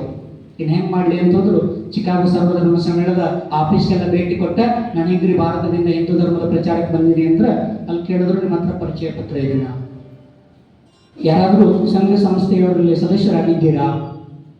ಇಷ್ಟಿದ್ರೂ ಸಹ ಈಗಾಗಲೇ ಇದಕ್ಕೆ ರಿಜಿಸ್ಟ್ರೇಷನ್ ಮಾಡಿಸುವ ಅವಧಿನೂ ಮುಗಿದೈತ್ರಿ, ಇನ್ಮೇಲೆ ನಿಮಗೆ ಅವಕಾಶ ಇಲ್ಲ. ಅವ್ರು ಮಾತನಾಡ್ಲಿಕ್ಕೆ ಹೋಗಿದ್ರು, ಇಷ್ಟೆಲ್ಲ ತ್ರಾಸ್ ತಗೊಂಡು ಇಡೀ ಭಾರತದ ಜನರನ್ನೆಲ್ಲ ಒಕ್ಕೂಡಿಸಿ ಹೋಗಿದ್ರು, ಅವಕಾಶ ಇಲ್ಲ. ವಿವೇಕಾನಂದರು ಅನಿಸ್ತು, ಎಂಥ ದುರ್ವಿಧಿ ನಂದು, ನನ್ನ ದೇಶವನ್ನು ಬಿಟ್ಟು ಇಲ್ಲಿ ಬಂದ್ರೆ ಅವಕಾಶನೇ ಇಲ್ಲಲ್ಲ ಅಂತ ಕೈ ಚೆಲ್ಕೊಂಡು ಕೂತ್ಕೊಂಡಿದ್ರು. ಇನ್ನು ಹೇಗೆ ಮಾಡಲಿ ಅಂತೇಳಿ ಇರುವಂತ ಕೆಲವು ದಿನಗಳಲ್ಲಿ ಏನಾದರೂ ದಾರಿ ತೋರಿಸ್ತಾನೆ ಗುರು ಮಹಾರಾಜರು ಅಂತೇಳಿ ಹೋಗೊಂದು ಯಾರೋ ಹೇಳಿದ್ರು, ಬಹಳ ಚೀಪ್ ಇರುವಂತ ಜಾಗ. ಆಲ್ರೆಡಿ ಏನಾಗಿತ್ತು ಅಂದ್ರೆ ಇವ್ರು 3 ತಿಂಗಳು ಅಡ್ವಾನ್ಸ್ ಹೋಗ್ಬಿಟ್ಟಿದ್ರು. ಅದು ಸೆಪ್ಟೆಂಬರ್ 11ಕ್ಕೆ ಇತ್ತು ಫಂಕ್ಷನ್, 1893ಕ್ಕೆ. ಇವ್ರು ಹೋಗಿ ಜುಲೈ ತಿಂಗಳು. ಜುಲೈ ತಿಂಗಳಿನಿಂದ 2 ತಿಂಗಳ ಕಾಲ ಇರ್ಬೇಕಲ್ಲ, ಅಂತ ಜಾಗ ಎಲ್ಲೈತಿ ಅಂತ ಬೋಸ್ಟನ್ಯಾಗ ಭಾಳ ಚೀಪ್ ಐತ್ರಿ, ಅಲ್ಲಿ ಹೋಗ್ರಿ ಅಂದ್ರು. ನೋಡ್ರಿ, ದೇವರು ಎಂತ ಅವಕಾಶಗಳನ್ನು ಕೊಡ್ತಾನಂದ್ರೆ, ಬೋಸ್ಟನ್ಗೆ ಅಂತ ಹೇಳಿ ಟ್ರೈನ್ ಅಂತ ಕೂತ್ಕೊಂಡ್ರು. ಅಲ್ಲೊಬ್ಬ ಹೆಣ್ಮಗಳು ಇವ್ರು ನೋಡಿದ ತಕ್ಷಣ, ಸ್ವಾಮೀಜಿ ನೀವು ಭಾರತದ ಸ್ವಾಮೀಜಿ ಅಂತ ಕಾಣಕತ್ತೀರಿ, ನೀವು ನಮ್ಮ ಮನೆಗೆ ಬರ್ತೀರಾ, ನಾನು ನಿಮ್ಮನ್ನು ನೋಡ್ಕೊಳ್ತೀನಿ ಅಂತ ಸ್ವಾಮೀಜಿ. ಸ್ವಾಮೀಜಿಗೆ ಬೇಕಾಗಿದ್ದಷ್ಟೇ, ಯಾರಾದರೂ ತಾಯಿ ಕರೆದ್ರೆ ಹೋಗ್ಬೇಕು ಅಂತ ಹೋದ್ರು ಸ್ವಾಮೀಜಿ. ಆಕೆ ಒಬ್ಬ ಪ್ರಸಿದ್ಧ ಆ ಭಾಗದಲ್ಲಿ ಒಬ್ಬ ಲೇಖಕಿಯಾಗಿದ್ಲು, ಹಿಂಗಾಗಿ ಎಲ್ಲರ ಪರಿಚಯ ಇತ್ತು. ಆಕೆ ತನ್ನ ಮನೆಯಲ್ಲಿ ಇವ್ರಿಗೆ ವ್ಯವಸ್ಥೆ ಮಾಡೋದು. ಸ್ವಾಮೀಜಿ ಆಕೆ ಕೇಳಿದ್ರು, ನನಗೆ ವಿಶ್ವ ಧರ್ಮ ಸಮ್ಮೇಳನದಲ್ಲಿ ಭಾಗಿಯಾಗಬೇಕು, ಅವಕಾಶ ಸಿಗ್ತಾ ಇಲ್ಲ, ಹೇಗೆ ಮಾಡಲಿ ಅಂತೇಳಿ. ವಿವೇಕಾನಂದರು ಕೇಳಿದ ತಕ್ಷಣ ಆಕೆ ಆಯ್ತು, ನಮ್ಗೊಬ್ಬರು ಪ್ರೊಫೆಸರ್ ಪರಿಚಯ ಕರ್ಕೊಂಡು ಹೋಗ್ತೀನಿ. ಹಾಗಾದ್ರೆ ಕರ್ಕೊಂಡು ಹೋಗ್ರಿ ಅಂದ್ರೆ ಪ್ರೊಫೆಸರ್ ಮುಂದೆ ಹೀಗೆ ಭಾರತದಿಂದ ಒಬ್ಬ ಸನ್ಯಾಸಿ ಬಂದಾರ, ಅವ್ರು ವಿಶ್ವ ಧರ್ಮ ಸಮ್ಮೇಳನದಲ್ಲಿ ಹಿಂದೂ ಧರ್ಮದ ಕುರಿತು ಭಾಗವಹಿಸಬೇಕಂತ ಅವರಿಗೆ ಅವಕಾಶ ಕೊಡಕತ್ತಿಲ್ಲ, ನಿಮ್ಮಿಂದ ಸಾಧ್ಯ ಆದ್ರೆ ಅವಕಾಶ ಕೊಡ್ತೀನಿ. ಒಬ್ಬ ಸಾಮಾನ್ಯ ಭಾರತದ ಸನ್ಯಾಸಿಯ ಜೊತೆಗೆ ನನ್ನಂತ ಹಾರ್ವರ್ಡ್ ಯೂನಿವರ್ಸಿಟಿಯ ಪ್ರೊಫೆಸರ್ ಮಾತನಾಡೋದು ನನ್ನ ಅಗೌರವ. ಅವ್ರಿಗಾಗಲೂ ಟೈಮ್ ಕೊಡಬೇಕಂದ್ರೆ ಸ್ವಾಮೀಜಿಗಳವರು 5 ನಿಮಿಷ ಟೈಮ್ ಕೊಡಿ ಸ್ವಾಮೀಜಿ, 5 ನಿಮಿಷ ಆಯ್ತು. 5 ನಿಮಿಷ ಟೈಮ್, ಅದ್ರ ಮುಂದೆ 1 ಸೆಕೆಂಡ್ ಕೊಡೋದಿಲ್ಲ, ಕಳಿಸೋದು. ರಾಜನಂತೆ ಕುತ್ಕೊಂಡಿದ್ದಾವೆ ಇಲ್ಲಿ ಹಾರ್ವರ್ಡ್ ಯೂನಿವರ್ಸಿಟಿಯ ಪ್ರೊಫೆಸರ್ ರೈಟ್ ರಾಜನಂತೆ. ಒಳಗಡೆ ಹೋದ್ರು ಸ್ವಾಮೀಜಿ. ಹೀಗೆ 5 ನಿಮಿಷ ಟೈಮ್ ಅಂತೇಳಿ ಒಳಗಡೆ ನಿಂತ್ಕೊಂಡು ಕಾಯಕತ್ತಿದ್ರು. 5 ನಿಮಿಷ ಅಂತ ಯಾಕೆ ಸ್ವಾಮೀಜಿ ಒಳಗಡೆ ಬರಕತ್ತಿಲ್ಲ, ಈಗ ಒಳಗೆ ಜಗಳಾಡಕತ್ರಿ ಏನಂತ ಭಯ ಆಯ್ತು. ಒಳಗಡೆ ಏನಾಗಿದೆ ಅಂತ ನೋಡ್ಬೇಕಂತ ಕಿಟಕಿ ಬಾಗಿಲ ತೆಗಿತಾಳ. ಮೊದಲು ಯಾರು ಕೂತ್ಕೊಂಡಿದ್ರು, ರೈಟ್ ಮ್ಯಾಲ ಕೂತ್ಕೊಂಡಿದ್ದ ವಿವೇಕಾನಂದರು ಒಳಗಡೆ ಹೋಗಿದ್ರು. ಆಕೆ ಅನ್ಕೊಂಡಿದ್ರು ವಿವೇಕಾನಂದರು ಕೆಳ ಕೂತ್ಕೊಂಡಾರೇನೋ ಅಂತ. ಆದ್ರೆ ವಿಚಿತ್ರ, 5 ನಿಮಿಷದ ಮಾತುಕತೆಯಲ್ಲಿ ರೈತನ ಪರಿಸ್ಥಿತಿ ಏನಾಗುತ್ತೆ ಅಂದ್ರೆ ವಿವೇಕಾನಂದರನ್ನ ರಾಜರಂತೆ ಗುರು ಸ್ಥಾನದಲ್ಲಿ ಕೂತ್ಕೊಂಡು ವಿವೇಕಾನಂದರ ಪಾದದ ಕೆಳಗೆ ತಲೆದಾಗಿ ಕೂತ್ಕೊಂಡು ಹೇಳ್ರಿ ಗುರುಗಳ ಅಂತ ಕೇಳಕತ್ತರು. ಆಕೆಗೆ ಅನ್ನಿಸ್ತು, ಎಂಥ ಪುಣ್ಯಾತ್ಮ, ಜಗತ್ತಿನ ಶ್ರೇಷ್ಠ ವಿಶ್ವವಿದ್ಯಾಲಯದ ಪ್ರೊಫೆಸರ್ ಒಬ್ರು ವಿವೇಕಾನಂದರಂತ ಸನ್ಯಾಸಿಗೆ ತಲೆಬಾಗ ಅಂದ್ರೆ ಜಗತ್ಯಾವ ಲೆಕ್ಕ ತಲೆಬಾಗೋದು, ಜಗತ್ಯಾವ ಲೆಕ್ಕ ತಲೆಬಾಗೋದು. ಅವಾಗ ಅವರು ಸ್ವಾಮೀಜಿನ ಕೇಳಿದ್ರು, ಸ್ವಾಮೀಜಿ ನಮ್ಮಿಂದ ಏನಾಗ್ಬೇಕ್ರಿ ನಿಮ್ಗೆ ಅಂದ್ರೆ, ಏನಿಲ್ರಿ ನನ್ನ ಪರಿಚಯ ಪತ್ರ ಇಲ್ಲ, ನನಗೆ ನಿಮ್ಮನ್ನು ಪರಿಚಯ ಪತ್ರ ಕೊಡಬೇಕು ಅಂತ. ನಿಮ್ಮನ್ನ ಪರಿಚಯ ಪತ್ರ ಕೇಳೋದು ಸ್ವಾಮೀಜಿ ಅವ್ನು ಹೇಳೋದು, ನಿಮ್ಮನ್ನ ಪರಿಚಯ ಪತ್ರ ಕೇಳೋದು ಒಂದೇ, ಭೂಮಿಯನ್ನ ಬೆಳಗುವ ಸೂರ್ಯನಿಗೆ ಹೊಳಲಿಕ್ಕೆ ಅಧಿಕಾರ ಏನಿದೆ ಅಂತ ಕೇಳೋದು ಒಂದೇ ಅಂತ ಹೇಳ್ಬಿಟ್ರು ಪ್ರೊಫೆಸರ್ ರೈಟ್. ಜಗತ್ತಿನೊಳಗೆ ಭೂಮಿಯನ್ನು ಬೆಳಗೋದು ಸೂರ್ಯನ ಕರ್ತವ್ಯ, ಹಾಗೆ ನೀವು ಜ್ಞಾನವನ್ನು ಬೆಳಗೋರಿದ್ರಿ, ನಿಮ್ಮನ್ನು ಪರಿಚಯ ಪತ್ರ ಕೇಳೋದ ನಾನೇ ಬರೆದು ಕೊಡ್ತೀನಿ. ಅಷ್ಟೇ ಅಲ್ಲ, ಆ ಸಮಿತಿಗೆ ಒಂದು ಪತ್ರ ಬರೀತೀನಿ ನಿಮಗೆ ರಾಜ ಮರ್ಯಾದೆ ಕೊಡುವಂತೆ ಅಂತ ಒಂದು ಪತ್ರವನ್ನು ಬರೀತಾರೆ. ಏನು ಪತ್ರ ಬರೀತಾರೆ ನಾವು ನೆನ್ಪಿಟ್ಕೊಳ್ಬೇಕು. ಒಬ್ಬ ಪ್ರೊಫೆಸರ್ ರೈಟ್ ಅಮೆರಿಕಾದವನು, ಅಲ್ಲಿವರೆಗೂ ಆಗಲೇ ನಮ್ಮ ಸಹೋದರಿಯರು ಬಹಳ ಜನ ಹೇಳಿದ್ರು, ಭಾರತ ಅಂದ್ರೆ ನಾಗರಿಕರು, ಭಾರತ ಅಂದ್ರೆ ಮೂಢರು, ದಡ್ಡರು, ಕಳ್ಳರು, ಕೋಡರು, ಎಲ್ಲ ಏನ್ ಕೆಟ್ಟ ಅನ್ನುವಂಥ ಪದ ಇದ್ರು ಅದಕ್ಕೆ ಭಾರತ.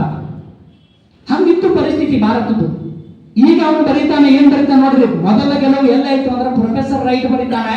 ಅವನು ಏನಂತ ಬರೀತಾನಂದ್ರೆ, ನಮ್ಮ 400 ವರ್ಷಗಳ ಅಮೆರಿಕಾದ ಇತಿಹಾಸ ನೀವು ನೆನ್ಪಿಟ್ಕೊಳ್ಳಿ. ಈ ವಿಶ್ವಧರ್ಮ ಸಮ್ಮೇಳನದ್ದು ಬೇರೆ ಅದಕ್ಕೂ ಅಲ್ಲ, ಜಗತ್ತಿನೊಳಗೆ ನಾವು ಎಷ್ಟು ಶ್ರೇಷ್ಠ ಅಂತ ಅಮೆರಿಕ ಜಗತ್ತಿಗೆ ತೋರಿಸಬೇಕಿತ್ತು. ಕೊಲಂಬಸ್ ಅಮೆರಿಕ ಕಂಡು ಹಿಡಿದು 400 ವರ್ಷ ಆಗಿತ್ತು. ಅದರ ಸಂಭ್ರಮದಲ್ಲಿ ವಿಶ್ವಧರ್ಮ ಸಮ್ಮೇಳನ ಕೇವಲ ಒಂದು ಸಣ್ಣ ಭಾಗ.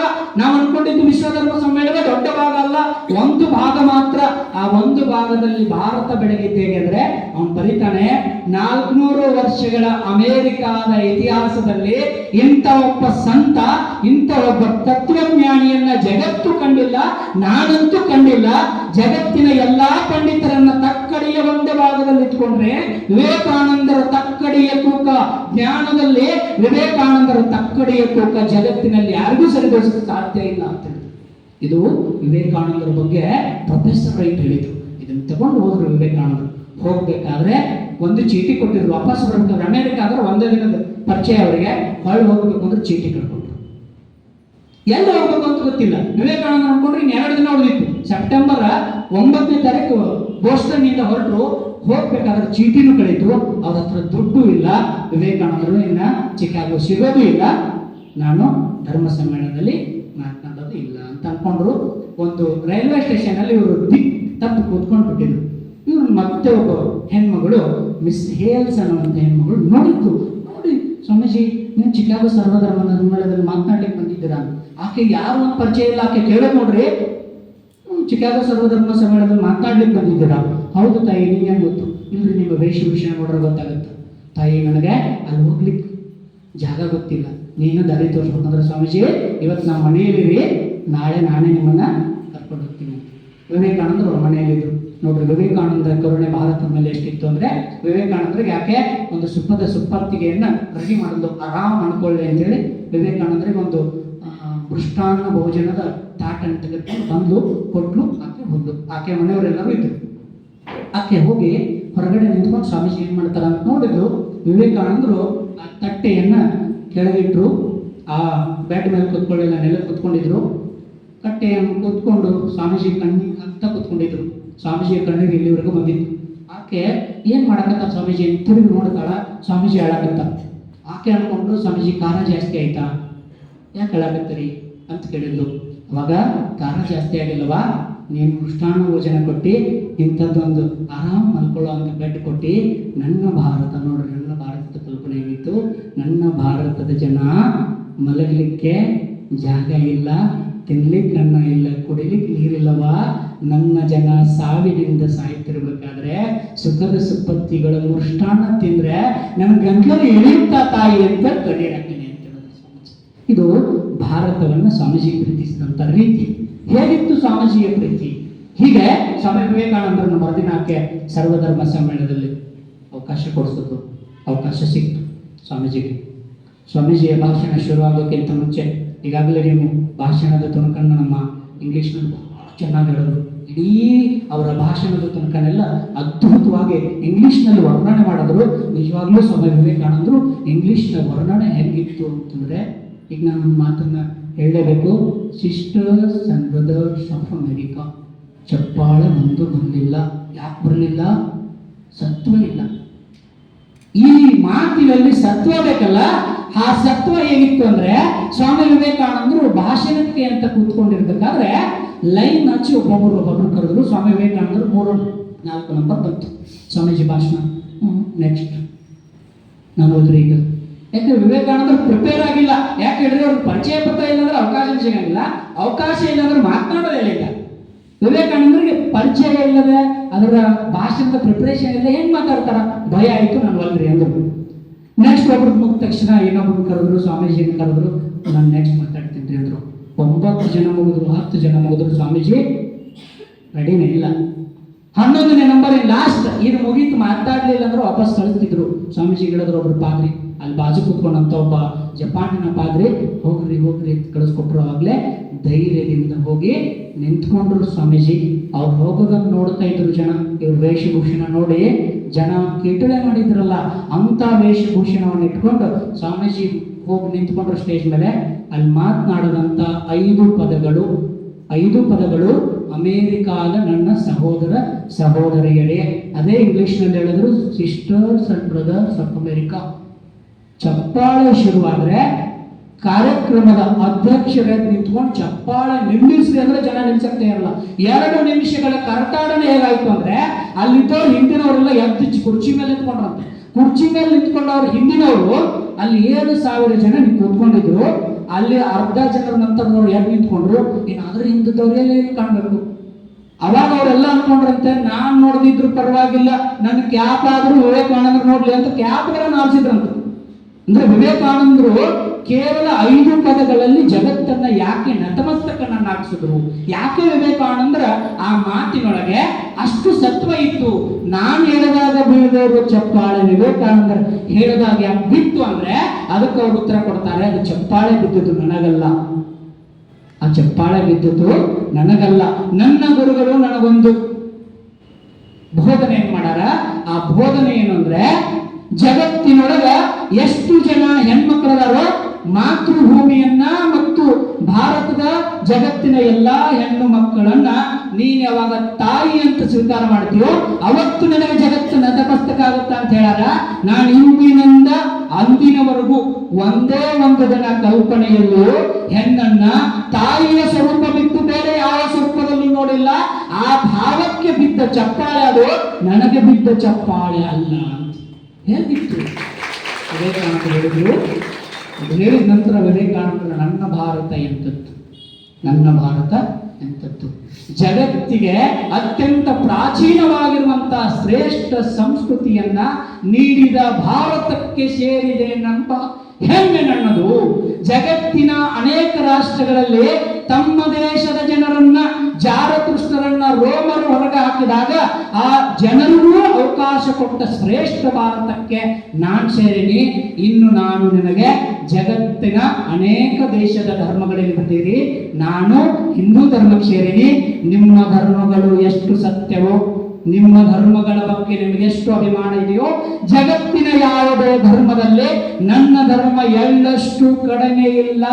ಇದು ನನ್ನ ವ್ಯಕ್ತಿತ್ವ ಮತ್ತು ನನ್ನ ಭಾರತ ನನಗೆ ಕೊಟ್ಟ ಶಿಕ್ಷಣ ಅಂತೇಳಿ ವಿವೇಕಾನಂದರು ಹೇಳಿ ತಮ್ಮ 5 ನಿಮಿಷದ ಭಾಷಣ. ನೀವು ಒಂದೇ ಲೆಕ್ಕ ಹಾಕಿ, ನಾನು ಒಂದು ಹೆಚ್ಚು ಕಡಿಮೆ 40 ನಿಮಿಷ ಆಯ್ತು ಮಾತನಾಡಲಿಕ್ಕೆ. ಕೇವಲ ಈ ಭಾಷಣಕ್ಕೆ ಆಗುವ ಪ್ರಭಾವ ಬೇರೆ, ಅವ್ರು ಮಾಡಿದ 5 ನಿಮಿಷದ ಭಾಷಣಕ್ಕೆ ಆಗಿರುವ ಪ್ರಭಾವ ಹೇಗಿತ್ತು ಒಬ್ರು ಹೇಳ್ತಾರೆ ಸ್ವಾಮೀಜಿ. 5 ನಿಮಿಷಗಳ ಭಾರತದ ಆ ಸ್ವಾಮೀಜಿಯ ಪರಿಣಾಮ ಏನಾಗಿತ್ತು ಅಂದ್ರೆ, ಮುಂದಿನ 4 ವರ್ಷಗಳ ಕಾಲ ಸ್ವಾಮೀಜಿ ಭಾರತಕ್ಕೆ ಬರೋ ಅವಕಾಶವೇ ಸಿಗಲಿಲ್ಲ ಅಂತ. ಹಾಗಾದ್ರೆ ಏನಾಯ್ತು? ವಿವೇಕಾನಂದರಿಗೆ 5 ನಿಮಿಷದ ಭಾಷಣದಲ್ಲಿ ಆಗಿರುವಂತ ಪ್ರಭಾವ ಇಲ್ಲಿಯವರೆಗೂ ದಡ್ಡರ ದೇಶ, ಮೂಢರ ದೇಶ, ಹಾವಾಡಿಗರ ದೇಶ ಅಂತ ಕರೀತಿದ್ದಂತ ಜಗತ್ತು ಭಾರತದ ಬಗ್ಗೆ ಮೊಟ್ಟ ಮೊದಲ ಬಾರಿಗೆ ಹೊಗಳಿಕೆ ಬರೀತು. ಜಗತ್ತಿನೊಳಗ ಹೆರಾಲ್ಡ್ ಅನ್ನುವಂತ ಪತ್ರಿಕೆ, ನೀವು ಹೆರಾಲ್ಡ್ ಅನ್ನುವಂತ ಪತ್ರಿಕೆ ಏನ್ ಬರೀತು ಅಂತಂದ್ರೆ, ಜಗತ್ತಿನೊಳಗ ಇಂತಹ ಶ್ರೇಷ್ಠ ತತ್ವಜ್ಞಾನಿಗಳ ಹುಟ್ಟಿದ ದೇಶಕ್ಕೆ ನಿಮ್ಮಂತ ಜನ ಸಂಸ್ಥೆಯವರು ಶಿಕ್ಷಣ ಕೊಡ್ಲಿಕ್ಕೆ ಅಂತೇಳಿ ಏನ್ ಕಳಿಸಿರಲ್ಲ, ನಿಮ್ಮ ಸಂಸ್ಥೆಗಳನ್ನು ವಾಪಸ್ ಕಳಿಸ್ರಿ. ಯಾಕಂದ್ರೆ ಭಾರತ ಜಗತ್ತಿನಿಂದ ಕಲೆ ಕೊಟ್ಟಿಲ್ಲಪ್ಪ, ಭಾರತ ಜಗತ್ತಿಗೆ ವಿದ್ಯೆಯನ್ನು ಕೊಡ್ಲಿಕ್ಕೆ ಕೊಟ್ಟೈತಿ ಅಂತ ಹೇಳಿದ್ರು. ಒಂದು ಪತ್ರಿಕೆ ಬರೆಯುವಂತ ಮಾತು ಹೇಗಿತ್ತು ಆ ಪತ್ರಿಕೆಗಳ ಒಂದು ಇನ್ನೊಂದು ಪತ್ರಿಕೆಯವರು ಬರೋದು ಏನ್ ಬರೆದ್ರು ಅಂದ್ರೆ, ನೀವು ವಿವೇಕಾನಂದರ ಆ ನಂತರದ ಭಾಷಣಗಳು ಬರೀತಾ ಇದ್ರಂತವ್ರು ಏನಂತ ಬರೀತಿದ್ರು ಅಂದ್ರೆ, ಯಾವ್ಯಾವ ಪತ್ರಿಕೆಯವರಲ್ಲ ಜಗತ್ತಿನೊಳಗೆ ಹೊಗಳಿಕೆಯ ಏನ್ ಪದಗಳದಾವಲ್ಲ ಆ ಪದಗಳನ್ನೆಲ್ಲ ತೆಗೆದು ಒಂದ್ ಸೈಡ್ ಬರ್ದಿಟ್ಕೊಡ್ರಿ. ವಿವೇಕಾನಂದರು ಭಾಷಣ ಶುರು ಮಾಡಿದ 10 ನಿಮಿಷಕ್ಕೆ ಅವ್ರು ಹೇಳೋದು ನೋಡ್ರಿ ಎಷ್ಟು ಚೆನ್ನಾಗಿದೆ. ವಿವೇಕಾನಂದರ ಭಾಷಣ ಮಾಡಿದ 10 ನಿಮಿಷಕ್ಕೆ ನೀವೇನು ಹೊಗಳಿಕೆಯ ಪರಿಣಾಮದ ಪದಗಳಲ್ಲ ಅವನ್ನೆಲ್ಲ ಕಸದ ಬುಟ್ಟಿಗೆ ಮುಗಿತೀರಿ. ಯಾಕಂದ್ರೆ 10 ನಿಮಿಷದಲ್ಲಿ ಜಗತ್ತಿನ ಯಾವ ಡಿಕ್ಷನರಿ ಇಲ್ಲದೆ ಇರುವಂತ ಶ್ರೇಷ್ಠವಾಗಿರುವಂತ ಭಾಷಣಗಳನ್ನು ಅವ್ರು ಮಾಡ್ತಾರಂತ. ಇದು ವಿವೇಕಾನಂದರ ಬಗ್ಗೆ ಜಗತ್ತು ಮೊಟ್ಟ ಮೊದಲ ಬಾರಿಗೆ ನಿಮ್ಗೆ ಗೊತ್ತಿಲ್ಲ. ಇಲ್ಲಿಯವರೆಗೂ ಭಾರತ ಅಂದ್ರೆ ಏನಂತಿದ್ರು ಗೊತ್ತಾ? ಭಾರತದ ಜನರನ್ನ ಅವ್ರು ಏನಂತಿದ್ರು ಅಂದ್ರೆ, ಸ್ವಾಮೀಜಿಯನ್ನು ನೋಡಿ ಅನೇಕ ಜನ ಒಂದಿನ ಸ್ವಾಮೀಜಿಯನ್ನು ಹಿಂಗೆ ಒಬ್ರು ಪ್ರಶ್ನೆ ಕೇಳಲೆ ಮಾಡ್ಲಿಕ್ಕೆ ಕೇಳಿದ್ರಂತೆ, Swamiji what is the difference between monk and monkey? Monk and monkey, ಮಂಗಿಗೂ ಮತ್ತು ಸನ್ಯಾಸಿಗರ ವ್ಯತ್ಯಾಸ ಏನು ಅಂತ ಕೇಳಿದ್ರಂತೆ. ಸ್ವಾಮೀಜಿ ಉತ್ತರ ಹೇಗೆ ಕೊಡ್ತಾರ ಅಂದ್ರೆ, ಉತ್ತರಗಳು ನಾವು ಹಂಗ ಇರ್ಬೇಕು. ನಮ್ಮನ್ನ ಯಾರಾದ್ರು ಟೆಸ್ಟ್ ಮಾಡ್ಲಿಕ್ಕೆ ಕೇಳಿದ್ರೆ ನಮ್ಮ ಉತ್ತರ ಹೆಂಗಿರ್ಬೇಕು ಅಂದ್ರೆ ಅವ್ರು ಹೇಳಿದ್ರು, I am monk, monkey is in front of me. ನಾನು ಸನ್ಯಾಸಿ, ಮಂಗ ನನ್ನ ಮುಂದೆ ಕೂತ್ಕೊಂಡು ಪ್ರಶ್ನೆ ಕೇಳ್ತಿದ್ದೆ ಅಂತ ಹೇಳ್ಬಿಟ್ರಂತೆ ಸ್ವಾಮೀಜಿ. ಹೇಗಿತ್ತು ಅವರ ಮಾತು? ಸ್ವಾಮೀಜಿಯ ಮಾತುಗಳು. ಇನ್ನೊಂದ್ಸಲ ಒಂದು ಹೆಣ್ಮಗಳು ಹಿಂಗೆ ಕೇಳಿದ್ರಂತೆ, ಸ್ವಾಮೀಜಿ ಭಾರತದೊಳಗೆ ಹುಟ್ಟಿದ ಪ್ರತಿ ಮಗುವನ್ನು ಮೊಸಳೆ ಬಾಯಿಗೆ ಹಾಕ್ತಾರಂತ್ರಿ. ನೋಡ್ರಿ ಹೆಂಗಿದೆ ಅವ್ರು ಕೇಟ ಮಾಡೋದು ಹೆಂಗಿದೆ. ಭಾರತದಲ್ಲಿ ಹುಟ್ಟಿದಂತ ಪ್ರತಿ ಮಗುವನ್ನ ಮೊಸಳೆ ಬಾಯಿಗೆ ಹಾಕ್ತಾರಂತ್ರಿ. ಹೇಗೆ ಆಗುತ್ತೆ? ಹೌದು ತಾಯಿ, ಕರಣಿ ಹೇಳಿದ್ದು, ನನ್ನನ್ನು ನಮ್ಮ ತಾಯಿ ನಾನು ಹುಟ್ಟಿದ ಮೊಸಳೆ ಬಾಯಿಗೆ ಹಾಕಿದ್ಲು, ನಾನು ಮೊಸಳೆ ಜೊತೆ ಫೈಟ್ ಮಾಡ್ಕೊಂಡೇ ಇದ್ದ. ನೋಡ್ರಿ ಭಾರತ ಅಂದ್ರೆ ಜಗತ್ತಿನೊಳಗೆ ಹೆಂಗ್ ಪರಿಚಯ ಆಗಿತ್ತು ಅಂದ್ರೆ, ಭಾರತದಲ್ಲಿ ಎಲ್ಲಾ ಇರೋರೆಲ್ಲ ದಡ್ರೆ, ಜಗತ್ತಿನೊಳಗೆ ಅವರಷ್ಟು ದಡ್ರೆ ಯಾರು ಇಲ್ಲ. ಈಗ ಜಗತ್ತು ಕೇವಲ 5 ನಿಮಿಷದ ಭಾಷಣಕ್ಕೆ ಜಗತ್ತಿಗೆ ಭಾರತ ಹೇಗಾಗಿತ್ತು ಅಂದ್ರೆ ವಿವೇಕಾನಂದ ಹೇಳ್ಕೊತಾರೆ. ಚಿಕಾಗೋದಲ್ಲಿ ಮಾಡಿದ 5 ನಿಮಿಷದ ಭಾಷಣಕ್ಕೆ ಅವ್ರು ಹೇಳೋದು, ಕಲ್ಕತ್ತಾದ ಬೀದಿಗಳಲ್ಲಿ ಸಾಮಾನ್ಯವಾಗಿ ತಿರುಗುತ್ತಿದ್ದಂತ ಒಬ್ಬ ಹುಡುಗ, ವಿವೇಕಾನಂದ ಅನ್ನುವಂತ ಹುಡುಗ ಗುರುಗಳ ಆಶೀರ್ವಾದ ಪಡ್ಕೊಂಡು ಜಗತ್ತಿನ ವೇದಿಕೆಯ ಮೇಲೆ ನಿಂತ್ಕೊಂಡು ಭಾರತದ ಬಗ್ಗೆ ಮಾತನಾಡುತ್ತಿರ್ಬೇಕಾದ್ರೆ ನಾನು ಎತ್ತರದಲ್ಲಿದ್ದೆ, ಜಗತ್ತು ನನ್ನ ಕೆಳಗಿತ್ತು. ಇಲ್ಲಿಯವರೆಗೂ ಭಾರತ ಅಂದ್ರೆ ತಳಮಟ್ಟಕ್ಕಿತ್ತು. ಈಗ ಆಕಾಶದೆತ್ತರಕ್ಕೆ ಏರಿಸುವಂತ ಅವಕಾಶವನ್ನ ನನ್ನ ಭಾರತ ಮಾತೆ ನನಗೆ ನೀಡಲ್ಲ ಅಂತಂದ್ರ ಅದಕ್ಕಿಂತ ಶ್ರೇಷ್ಠವಾದ ಜೀವನ ನಂದಲ್ಲ ಅಂತ ಸ್ವಾಮೀಜಿ ಹೇಳ್ಕೊಂಡ್ರು. ಸ್ವಾಮೀಜಿಯ ಕಲ್ಪನೆ, ಭಾರತದ ಆ ಕಲ್ಪನೆ ಹೇಗಿತ್ತು, ಆ ಇಡೀ ಅವರ ಆ ಚಿಕಾಗೋ ಸರ್ವಧರ್ಮ ಸಮ್ಮೇಳನದಲ್ಲಿ ಒಟ್ಟು 6 ಭಾಷಣಗಳನ್ನು ಮಾಡಿದ್ದಾರೆ ಸ್ವಾಮೀಜಿ. ಆ 6 ಭಾಷಣಗಳು ಒಂದು ವಿಶೇಷವಾದ ಭಾಷಣ ನಾನು ಹೇಳೋದು, ಇದು ಬಹಳ ಗಮನವಿಟ್ಟು ಕೇಳ್ಕೊಳ್ಳೋದು. ನೀವೆಲ್ಲ 2ನೇ ಭಾಷಣ ಮಾಡ್ತಾರೆ ಸ್ವಾಮೀಜಿ. 2ನೇ ಭಾಷಣ ಮಾಡ್ತಿರ್ಬೇಕಾದ್ರೆ ಅಲ್ಲೊಂದು ಈಗೇನು ನಾನು ಹೇಳಿದ್ನಲ್ಲ, ಕೊಲಂಬೋದಲ್ಲಿ ಏನು ಆ ಅಮೇರಿಕಾದ ಕಂಡು ಹಿಡಿದಂತ 400 ವರ್ಷಗಳ ಸಂಭ್ರಮಕ್ಕೆ ಮಾಡ್ತಾ ಇದ್ರಲ್ಲ, ಜಗತ್ತಿನಾಗ ನಾವ ಶ್ರೇಷ್ಠ ಅಂತ ಹೇಳ್ಕೊಳ್ತಿದ್ದವರಿಗೆ ಸ್ವಾಮೀಜಿ ಆ ಒಂದು ಸಮಯದೊಳಗ ಅವರು ಒಂದು ಬಾವಿಯ ಕಪ್ಪೆ ಕೂಪ ಮಂಡೂಕದ ಕುರಿತು ಉದಾಹರಣೆಯನ್ನು ಕೊಡ್ತಾರೆ. ಹೇಗೆ ಅಂದ್ರೆ, ಒಂದು ಬಾವಿಯ ಕಪ್ಪೆ ಜಗತ್ತಿನೊಳಗೆ ನಾನೇ ಶ್ರೇಷ್ಠ ಅಂತ ಕೂತ್ಕೊಂಡು ಹೇಮುತ್ತಿತ್ತಂತೆ. ನಾನೇ ರಾಜ, ನನ್ನ ಬಿಟ್ಟರೆ ಯಾರೂ ಇಲ್ಲ, ಈ ಬಾಯಾಗ ಯಾರು ಬರ್ಬೇಕಾದ್ರೆ ನಾನು ಪರ್ಮಿಷನ್ ತಗೋಬೇಕು. ಸಮುದ್ರದ ಕಪ್ಪೆ ದಾರಿ ತಪ್ಪಂದು ಜಿಗಿದಂತ ಬಿಡೋದು. ಜಿಗಿದ ನಂತರ ಬಾವಿಯ ಕಪ್ಪೆಗೆ ಸಿಟ್ಟು ಬಂದವರು, ಯಾರನ್ನ ಎಂತ ಕೇಳ್ತಂತ ಬಾವಿಯ ಕಪ್ಪೆ, ನಾನಪ್ಪ ಸಮುದ್ರದ ಕಪ್ಪು, ನೋಡೋದು ನನ್ನ ಸಾಮ್ರಾಜ್ಯ ಎಷ್ಟು ದೊಡ್ಡದೈತಿ, ನೋಡ ಎಷ್ಟು ಗುಮ್ಮ ಐತಿ, ಈ ಸಾಮ್ರಾಜ್ಯಕ್ಕೆ ನಾನು ರಾಜ ಅಂತ. ಆಮೇಲೆ ಆ ಬಾವಿಯ ಕಪ್ಪೆಯ ಜೊತೆಗೆ ವಾದ ಮಾಡುತ್ತಾ ಕೊನೆಯದಾಗಿ ಆ ಸಮುದ್ರದ ಕಪ್ಪೆಗೆ ಅಂತ, ನಾನು ಎಂಥವ್ರು ಸುಳಿ ವಾದ ಮಾಡಕತ್ತನಪ್ಪ, ಅದು ತನ್ನದೇ ಶ್ರೇಷ್ಠ ಅನ್ಕೊಂಡೈತಿ, ಸಮುದ್ರಕ್ಕೆ ಆಳ ಇಲ್ಲ ಅಗಲ ಇಲ್ಲ, ನಾನು ಆ ಬಾವಿಯ ಕಪ್ಪೆ ಮುಂದೆ ಸಮುದ್ರದ ಕುರಿತು ವರ್ಣನೆ ಮಾಡಿ ಅಂದ್ರೆ ನನ್ನಷ್ಟು ಜಗತ್ತಿನಾಗ ದೊಡ್ಡ ಯಾರು ಇಲ್ಲ, ಹಂಗಾಗಿ ಅವ್ರಿಗೆ ಹೇಳ್ಬೇಕು ನೀನ ಶ್ರೇಷ್ಠ ದೀಪ ಅಂತೇಳಿ ಹೇಳಿ ಸಮುದ್ರದ ಕಪ್ಪೆ ಜಿಗಿದೋಯ್ತು. ಇದು ಉದಾಹರಣೆ ಕೊಟ್ಟು ಹೇಳಿದ್ರು. ಜಗತ್ತಿನಲ್ಲಿ ಕೆಲವು ಧರ್ಮಗಳಿದಾವೆ, ನೋಡ್ರಿ ಎಲ್ಲಿ ತಂದಿಸ್ತಾರೆ ಅವರು, ಜಗತ್ತಿನಲ್ಲಿ ಕೆಲವು ಧರ್ಮಗಳಿದಾವೆ, ಜಗತ್ತಿಗೆ ನಾವೇ ಬೆಳಕು ಕೊಟ್ಟಿವಿ, ನಾವೇ ಜಗತ್ತಿನಾಗ ಶ್ರೇಷ್ಠ ಅಂತ ಹೇಳ್ಕೊಂಡು ತಿರುಗಾಡ್ತಾರೆ. ಆದ್ರೆ ನನ್ನ ಭಾರತ ಯಾವ ಜಗತ್ತಿನ ಧರ್ಮಗಳಿಗೂ ಕಡಿಮೆ ಇಲ್ಲ, ಹೇಗೆ ನೀವು ಕೂಪ ಮಂಡಕದಂತೆ ಸಮುದ್ರದಲ್ಲಿ ಇರುವಂತಹ ಭಾರತವೆಂಬ ಶ್ರೇಷ್ಠ ಧರ್ಮ ನಿಮ್ಮ ಬಾವಿಯ ಕಪ್ಪೆಯ ಪರಿಸ್ಥಿತಿ ನಿಮ್ದಾಗೈತೆ. ಅವರಿಗೆ ನೇರವಾಗಿ ಜಾಡಿಸಿದರು ಸ್ವಾಮಿ ವಿವೇಕಾನಂದರು. ಹೀಗೆ ವಿವೇಕಾನಂದರ ಆ ಪರ್ಯಟನೆ ಎಲ್ಲ ಮುಗಿತು. ವಿವೇಕಾನಂದರು ವಾಪಸ್ ಭಾರತದ ನೆಲದ ಮೇಲೆ ಬರಬೇಕಾದಂತ ನೆಲೆಯಿರುತ್ತೆ. 4 ವರ್ಷಗಳ ನಂತರ ವಿವೇಕಾನಂದರು ವಾಪಸ್ ಬರ್ತಾ ಇದ್ರು. ಆ ಸಮುದ್ರದ ಮಾರ್ಗದ ಮೂಲಕ ವಿವೇಕಾನಂದರು ಬಂದರು.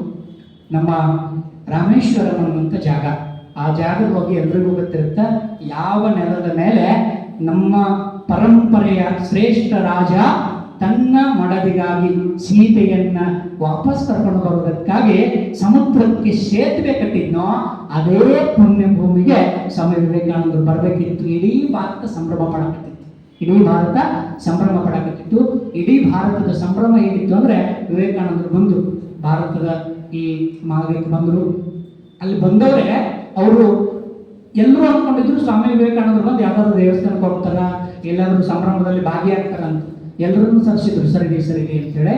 ಸ್ವಾಮಿ ವಿವೇಕಾನಂದರು ತಮ್ಮ ಭೂಮಿಯ ಮೇಲೆ ಕಾಲಿಟ್ಟ ತಕ್ಷಣ, ಭಾರತದ ಭೂಮಿಯ ಮೇಲೆ ಕಾಲಿಟ್ಟ ತಕ್ಷಣ ಮಾಡಿದ ಕೆಲಸ ಏನು ಅಂತಂದ್ರೆ, ವಿವೇಕಾನಂದರು ತಮ್ಮ ಮೈ ಮೇಲಿನ ಬಟ್ಟೆಯನ್ನ ತಮ್ಮ ಮ್ಯಾಲೊಂದು ಏನು ಹತ್ಕೊಂಡಿದ್ರಲ್ಲ ಅದನ್ನ ತೆಗೆದು ಹಾಕಿದ್ರು. ಸ್ವಾಮೀಜಿ ಓಡುತ್ತಾ ಸಮುದ್ರದ ದಂಡೆಗೆ ಮರಳಿರುವಂತ ಜಾಗಕ್ಕೆ ಹೋಗಿ ನಿಂತ್ಕೊಂಡ್ರು. ಸ್ವಾಮೀಜಿಗೆ ಏನಾಯ್ತು, ಹಿಂಗೇನ್ ಮಾಡಕತ್ತಾರಂತ. ಸ್ವಾಮೀಜಿ ಆ ಸಮುದ್ರದ ಮರಳಿನಲ್ಲಿ ಹೋಗಿ ನಿಂತ್ಕೊಂಡು ಆ ಮರಳು ಮಣ್ಣನ್ನ ತಾವು ನೆಲಕ್ಕೆ ಬಿದ್ರು, ವಾಪಸ್ಸೆ ಬಿದ್ದು ಆ ಮರಳು ಮಣ್ಣನ್ನು ಇಡೀ ದೇವರ ಮೇಲೆ ಹಾಕೊಂಡ್ರು. ಸ್ವಾಮೀಜಿ ನೋಡಿ ಅಲ್ಲಿದ್ದವರೆಲ್ಲ ಸ್ವಾಮೀಜಿಗೆ ಏನಾಯ್ತು, ಯಾಕೆ ಹಿಂಗ್ ಮಾಡಕತ್ತಾರ ಅದ್ರ ಸ್ವಾಮೀಜಿ ಆ ಮಣ್ಣನ್ನ ಮೈ ಹೊತ್ಕೊಳ್ತಾ ಹೇಳ್ತಾರೆ, ಭೋಗದ ಭೂಮಿಯಲ್ಲಿ 4 ವರ್ಷ ನನ್ನ ದೇಹ ಪಾಪ ಕರ್ಮಗಳನ್ನು ಎಷ್ಟು ಮಾಡುತ್ತೆ ಗೊತ್ತಿಲ್ಲವಾ. ನನ್ನ ಪಾಲಿನ ದೈವ ಭೂಮಿ ಜಗತ್ತಿನ ಜೀವಿಗಳು ತಮ್ಮ ಜೀವಮಾನದ, ಅವ್ರು ಹೇಳ್ತಾರೆ ಎಷ್ಟು ಚೆನ್ನಾಗಿ, ಜಗತ್ತಿನ ಜೀವಿಗಳು ತಮ್ಮ ಜೀವಮಾನದ ಕೊನೆಯ ಕ್ಷಣಗಳನ್ನ ಕಳೆಯಬೇಕು ಅನ್ನುವಂತ ಎಲ್ಲಾದ್ರೂ ಪುಣ್ಯಭೂಮಿ ಅಂತಿದ್ರೆ ಅದು ಭಾರತ, ಅದು ನನ್ನ ಭಾರತ ಅಂತ ಹೇಳಿದ್ರು. ಈಗ ಹೇಳ್ತಾರೆ ಸ್ವಾಮೀಜಿ, ನನ್ನ ಭಾರತ ಹೇಗಿದೆ ಅಂದ್ರೆ, ನನ್ನ ಭಾರತದ ಮಣ್ಣಿನ ಕಣಕಣವು ಪವಿತ್ರ, ಇಲ್ಲಿನ ಜಲವು ಪವಿತ್ರ, ಇಲ್ಲಿನ ಗಾಳಿ ಪವಿತ್ರ. ನನ್ನ ಭಾರತದ ಭೂಮಿಯ ಮಣ್ಣು ಮೈ ಸೋಕಿದರೆ ಸಾಕು, ಕೋಟ್ಯಾನುಕೋಟಿ ಪಾಪಗಳನ್ನು ನಾಶ ಮಾಡುವ ಶಕ್ತಿ ಭಾರತದ ಮಣ್ಣಿನಲ್ಲಿದೆ. ಇವತ್ತು ಕರ್ಮಭೂಮಿಯಿಂದ ಈ ಪುಣ್ಯ ಭೂಮಿಗೆ ವಾಪಸ್ ಬಂದೇನೆ. ಈ ಪುಣ್ಯ ಭೂಮಿಯ ನೆಲದಲ್ಲಿ ಉರುಳಾಡುವಾಗ ತಾಯಿ ಭಾರತ ಮಾತೆಗೆ ಹೇಳಕತ್ತೀನಿ, ಅಮ್ಮ ನಿನ್ನ ಸೇವೆಯನ್ನ ಎಷ್ಟು ಚೆನ್ನಾಗಿ ಮಾಡಿ ನಾವು ಗೊತ್ತಿಲ್ಲವಾ, ವಾಪಸ್ ನಿನ್ನ ಮಗ ನಿನ್ನ ಮನೆಯಲ್ಲಿ ಬಂದನ ಅರ್ಪಿಸ್ಕೋ. ಒಂದೇ ಒಂದು ಆಲೋಚನೆ ಮಾಡೋಣ ನಾವು ನೀವೆಲ್ಲ. ಯಾವ್ದಾದ್ರೂ ಕಾರ್ಯಕ್ರಮದಲ್ಲಿ ನಾವೇನಾದ್ರೂ ಭಾಗಿಯಾಗಿ ನಂಬರ್ ಬಂತು ಅಂದ್ರೆ 2 ಕೋಡ್ಗಳು ಈಚೆ ಕಡೆ ಒಂದು ಬಂದ್ಬಿಡುತ್ತೆ. ಯಾವ್ದಾದ್ರೂ ಆಟದಲ್ಲಿ ನಾವು ಗೆದ್ದು ಚಾಂಪಿಯನ್ ಆಗಿವೆ ಅಂದ್ರೆ ಕೋಡ್ಗಳು 2 ಎಕ್ಸ್ಟ್ರಾ ಬರ್ತಾವೆ. ಯಾಕೆ ಹೇಳ್ರಿ, ನಾನು ಗ್ರೇಟ್. ಭಾಷಣದಲ್ಲಿ ನಂಬರ್ ಬಂದೈತೆ ಅಂದ್ರೆ ನಾನಾ ಗ್ರೇಟ್ ಭಾಷಣಕಾರ. ಡ್ಯಾನ್ಸ್ ನಂಬರ್ ನಾನಾ ಡ್ಯಾನ್ಸ್ ಸ್ಪೆಷಲ್. ಹಾಡಿನ ನಂಬರ್ ಬಂತ ನಾನಾ ಸ್ಪೆಷಲ್ ಅಂತೀವಿ.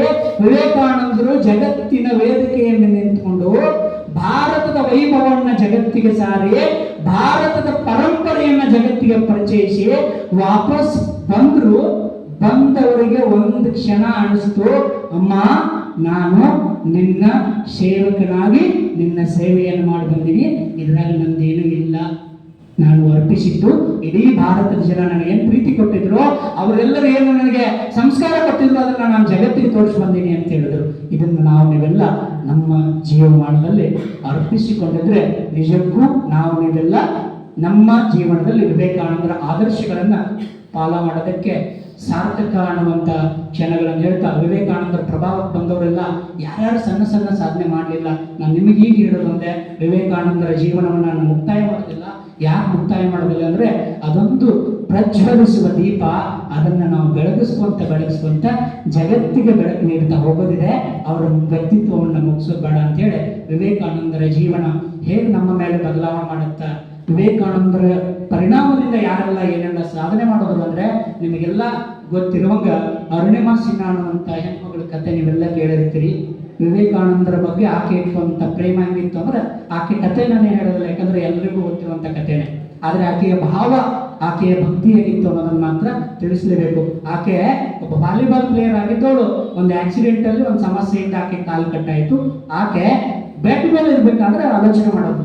ಆಕೆಯ ಬಗ್ಗೆ ಬಹಳ ಪತ್ರಿಕೆಗಳು ಬಹಳ ತರ ಬರ್ತಿದ್ವು. ನಿಮ್ಗೆಲ್ಲ ಗೊತ್ತು, ಒಂದು ಹೆಣ್ಮಗು ಬಿದ್ದೈತಿ ಅಂದ್ರೆ ಆಕೆಯ ಬಗ್ಗೆ ಮಾತನಾಡುವಂತ ಮಾತುಗಳು ಹೆಂಗಿರ್ತಾವ ಅಂದ್ರೆ, ಆಕೆಯ ಬಗ್ಗೆ ಪತ್ರಿಕೆಗಳು ಹೆಂಗ್ ಬರೋದು ಅಂದ್ರೆ ಲವ್ ಫೇಲ್ಯೂರ್ ಆಗಿತ್ತು, ಸಾಯಕ್ ಪ್ರಯತ್ನ ಪಟ್ಲು, ಮನೆಯಲ್ಲಿ ಬಡತನ ಇತ್ತು, ಸಾಯಕ್ ಪ್ರಯತ್ನ ಪಟ್ಲು, ಹಿಂಗೆಲ್ಲ ಬರೆದಿದ್ರು. ಆವತ್ತ ಆಲೋಚನೆ ಮಾಡೋದು, ನಾನು ಏನನ್ನೂ ಮಾಡದೆ ನನ್ನ ಬಗ್ಗೆ ಸಮಾಜ ಇಷ್ಟೆಲ್ಲ ಮಾತಾಡಕತ್ತಿದ್ದೀನಿ, ಮತ್ತು ಸಮಾಜ ನನ್ನ ಬಗ್ಗೆ ಮಾತನಾಡುವಂಗ ಮಾಡಬೇಕು. ಅವ್ರು ಏನು ಮಾಡಿಲ್ಲ ಅಂದಂಗೆ ಮಾತಾಡಕತ್ತಾರ, ನಾನು ಏನಾದ್ರು ಮಾಡಿ ಮಾತಾಡ್ಸೋಂಗ್ ಮಾಡ್ಬೇಕಲ್ಲ. ಆಗ ಆಕೆಯ ಕಲ್ಪನೆಗೆ ಬಂದದ್ದು ವಿವೇಕಾನಂದರ ಒಂದು ಪುಸ್ತಕ.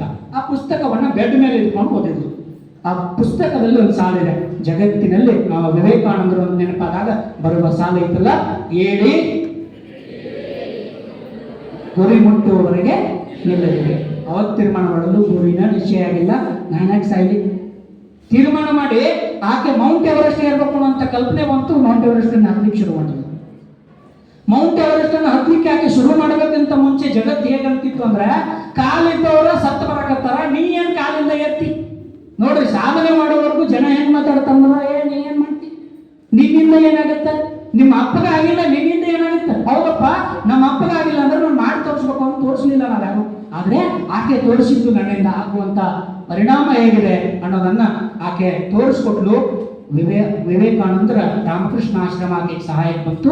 ಆ ನಂತರದೊಳಗೆ ಆಕೆ ಮೌಂಟ್ ಎವರೆಸ್ಟ್ ಹತ್ಲಿಕ್ಕೆ ಶುರು ಮಾಡಿದ ನಂತರ ಮೌಂಟ್ ಎವರೆಸ್ಟ್ ಅನ್ನು ಹತ್ತಾ ಅರ್ಧ ಹತ್ತಿ ಇನ್ನೊಂದೀಷ್ಟು ಉಳಿದಿತ್ತು, 7,000 ಮೀಟರ್ ಎಲ್ಲ ಹತ್ತಿತ್ತು. ಆಗ ಆಕೆಗೆ ಕಾಲಿನಲ್ಲಿ ರಕ್ತ ಸುರ್ಲಿಕ್ಕೆ ಶುರು ಆಗುತ್ತೆ. ಒಳಗಡೆ ಪ್ಲಾನ್ ಒಂದು ಹೇಗೆ ಫ್ಲೆಕ್ಸಿಬಲ್ ಕಾಲ್ ಹಾಕ್ಸ್ಕೊಂಡಿಲ್ಲ, ರಕ್ತ ಶುರುವಾಗ ಆಕೆ ಅನ್ಕೊಂಡು ಇನ್ನ ನನ್ನ ಗುರಿ ಮುಟ್ಟೆ ಇಲ್ಲ ಅನ್ಕೊಂಡು ಆಕೆಯ ಪಾಕೆಟ್ನಲ್ಲಿ ಒಂದು ವಿವೇಕಾನಂದರ ಫೋಟೋ ಇತ್ತು. ವಿವೇಕಾನಂದನ ನೇರವಾಗಿ ನೋಡಿದವಳಲ್ಲ, ವಿವೇಕಾನಂದರ ಫೋಟೋ ನೋಡ್ತಾ ಇದ್ದು ಹತ್ತಾ ಇದ್ದು. ಅವ್ನು ಕೇಳೋದ, ಶರ್ಪ ಏನ್ ಮಾಡಕತ್ತೀನಿ ನಾನು? ಏನಿಲ್ಲ, ನನಗೆ ಯಾವಾಗ ಶಕ್ತಿ ಕಡಿಮೆ ಆಗುತ್ತೋ ಇಲ್ಲಿ ಭಗವಂತ ಕುತ್ಕೊಳ್ಳೋಣ, ಆ ಭಗವಂತ ನನಗೆ ಶಕ್ತಿ ಕೊಡ್ತಾನ. ಆಕೆ ನಿಂತ್ಕೊಂಡಲ್ಲಿ ಹೇಳ್ತಾಳ, ನನ್ನನ್ನು ಜಗತ್ತು ನೋಡಿ, ಯಾವ ಜಗತ್ತು ನನ್ನನ್ನು ನೋಡಿ ಮೊದಲಿಸ್ತಾ ಇತ್ತೋ, ನನ್ನ ಬಗ್ಗೆ ಮಾತನಾಡ್ತಾ ಇತ್ತೋ, ಅದೇ ಜಗತ್ತು ಇವತ್ತು ನನ್ನ ಕಾಲ ಕೆಳಗಿದೆ. ನಾನು ಜಗತ್ತಿನ ಅತಿ ಎತ್ತರದ ಇದು ಅರಣ್ಯಾಸನ ಮಾಡಿ ತೋರಿಸಿದಂತ ಕೆಲಸ ಅಂತ. ಆಮೇಲೆ ಅವ್ರು ಮಾಡಿದಂತ ಕಾರ್ಯಗಳಿಂದ ಎಷ್ಟು ಜನ ಪ್ರಭಾವಿತರಾದಂದ್ರೆ ಬಾಲ ಗಂಗಾಧರ ತಿಲಕರು ವಿವೇಕಾನಂದರ ಪ್ರಭಾವಕ್ಕೊಳಗಾಗಿ ವಿವೇಕಾನಂದರ ಜೊತೆ ಮಾತನಾಡ್ತಿರ್ಬೇಕಾದ್ರೆ ವಿವೇಕಾನಂದರು ಬಾಲ ಗಂಗಾಧರ ತಿಲಕರು ಹೇಳೋದು, ನಾನು ಸನ್ಯಾಸಿಯಾಗಿ ಬಾಳ ಕೆಟ್ಟ ಸಾಕಾಗೈತಿ. ವಿವೇಕಾನಂದರು ಸುಮ್ಮನೆ ಹೇಳಿದ್ರು ತಿಲಕರಿಗೆ, ಸನ್ಯಾಸಿಯಾಗಿ ಸಾಕಾಗಿ ಬಿಟ್ಟೈತಿ, ಇದನ್ನೆಲ್ಲ ಹೊತ್ಕೊಂಡು ತಿರುಗಾಡೋದು. ಒಂದಿನ ನನ್ನ ಕೆಲಸ ನೀವು ಮಾಡಿ, ನಿಮ್ಮ ಕೆಲಸವನ್ನು ನಾನು ಮಾಡ್ತೀನಿ. ನೀವು ಸನ್ಯಾಸಿಯಾಗಿ ನಾನೊಂದಿನ ಸ್ವತಂತ್ರ ಹೋರಾಟಗಾರ ಆಗ್ತೀನಿ ಅಂತ ಹೇಳಿದ್ರು ಸ್ವಾಮೀಜಿ. ಅವಾಗ ತಿಲಕರು ವಾಪಸ್ ಹೇಳ್ತಾರೆ, ಸ್ವಾಮೀಜಿ ನೀವು ಗುರು ಸಮಾನರು, ನೀವು ನಮಗೆ ಪ್ರೇರಣೆ ಅಷ್ಟೇ ಕೊಡಿ, ಶಕ್ತಿ ಅಷ್ಟೇ ಕೊಡಿ, ಭಾರತವನ್ನು ನಾವು ಸ್ವತಂತ್ರಗೊಳಿಸ್ತೀವಿ ಅಂತ. ಹಾಗೆ ಬದುಕಿದವರು ಸ್ವಾಮಿ ವಿವೇಕಾನಂದರು. ಇನ್ನೊಂದು ಪುಟ್ಟ ಹುಡುಗ ತನ್ನ 10 ವರ್ಷದೊಳಗೆ ವಿವೇಕಾನಂದರಿಂದ ಪ್ರಭಾವಿತರಾಗಿ ಕಲ್ಕತ್ತಾದ ಒಂದು ಆಶ್ರಮಕ್ಕೆ ಹೋಗಿ ನನಗೆ ಸನ್ಯಾಸತ್ವ ಕೊಡ್ರಿ ಅಂತ ಕೇಳಿದಂತೆ. ಆ ಸನ್ಯಾಸತ್ವ ಕೊಡ್ರಿ ಅಂತ ಕೇಳಿದಾಗ ಸ್ವಾಮೀಜಿ ನಿನ್ನಿಂದ ಏನೋ ಬೇರೆ ಕೆಲಸ ಆಗೋದೈತಪ್ಪ, ಬೇಡ ಹೋಗು. ಆ ಹುಡುಗ ಅವತ್ತು ಅನ್ಕೊಂಡ, ನನ್ನಿಂದ ಏನೋ ಬೇರೆ ಕೆಲಸ ಆಗೋದೈತಿ. ನೀವು ಅನ್ಕೊಳ್ಬೇಕು, ಯಾವತ್ತಾದ್ರೂ ಮಾಡಬೇಕಾದ ಯಾವುದೋ ಒಂದು ಸಾಧನೆ ನನ್ನಿಂದ ಆಗಿಲ್ಲ ಅಂದ್ರೆ ನಾವು ಯಾವತ್ತು ನಮ್ಮ ಛಲವನ್ನು ಬಿಡಬಾರ್ದು. ಅದಕ್ಕೆ ಉದಾಹರಣೆ ಆ ಹುಡುಗ ಹೋದ ಶಾಲೆ ಕಲಿತ, ಎಲೆಕ್ಷನ್ ನಿಂತ್ಕೊಂಡ, ಎಲೆಕ್ಷನ್ ಒಳಗೆ ಆರಿಸಿ ಬಂದ, ಆನಂತರ ಕಾಂಗ್ರೆಸ್ ಅನ್ನು ಸೇರ್ಕೊಂಡ. ಅವನನ್ನ ಭಾರತದ ಸ್ವಾತಂತ್ರ್ಯ ಹೋರಾಟದಲ್ಲಿ ಭಾಗ ಕೆಲಸ ಮಾಡಕತ್ತಾನ ಅಂತೇಳಿ ಬಂಧಿಸಿದ್ರು.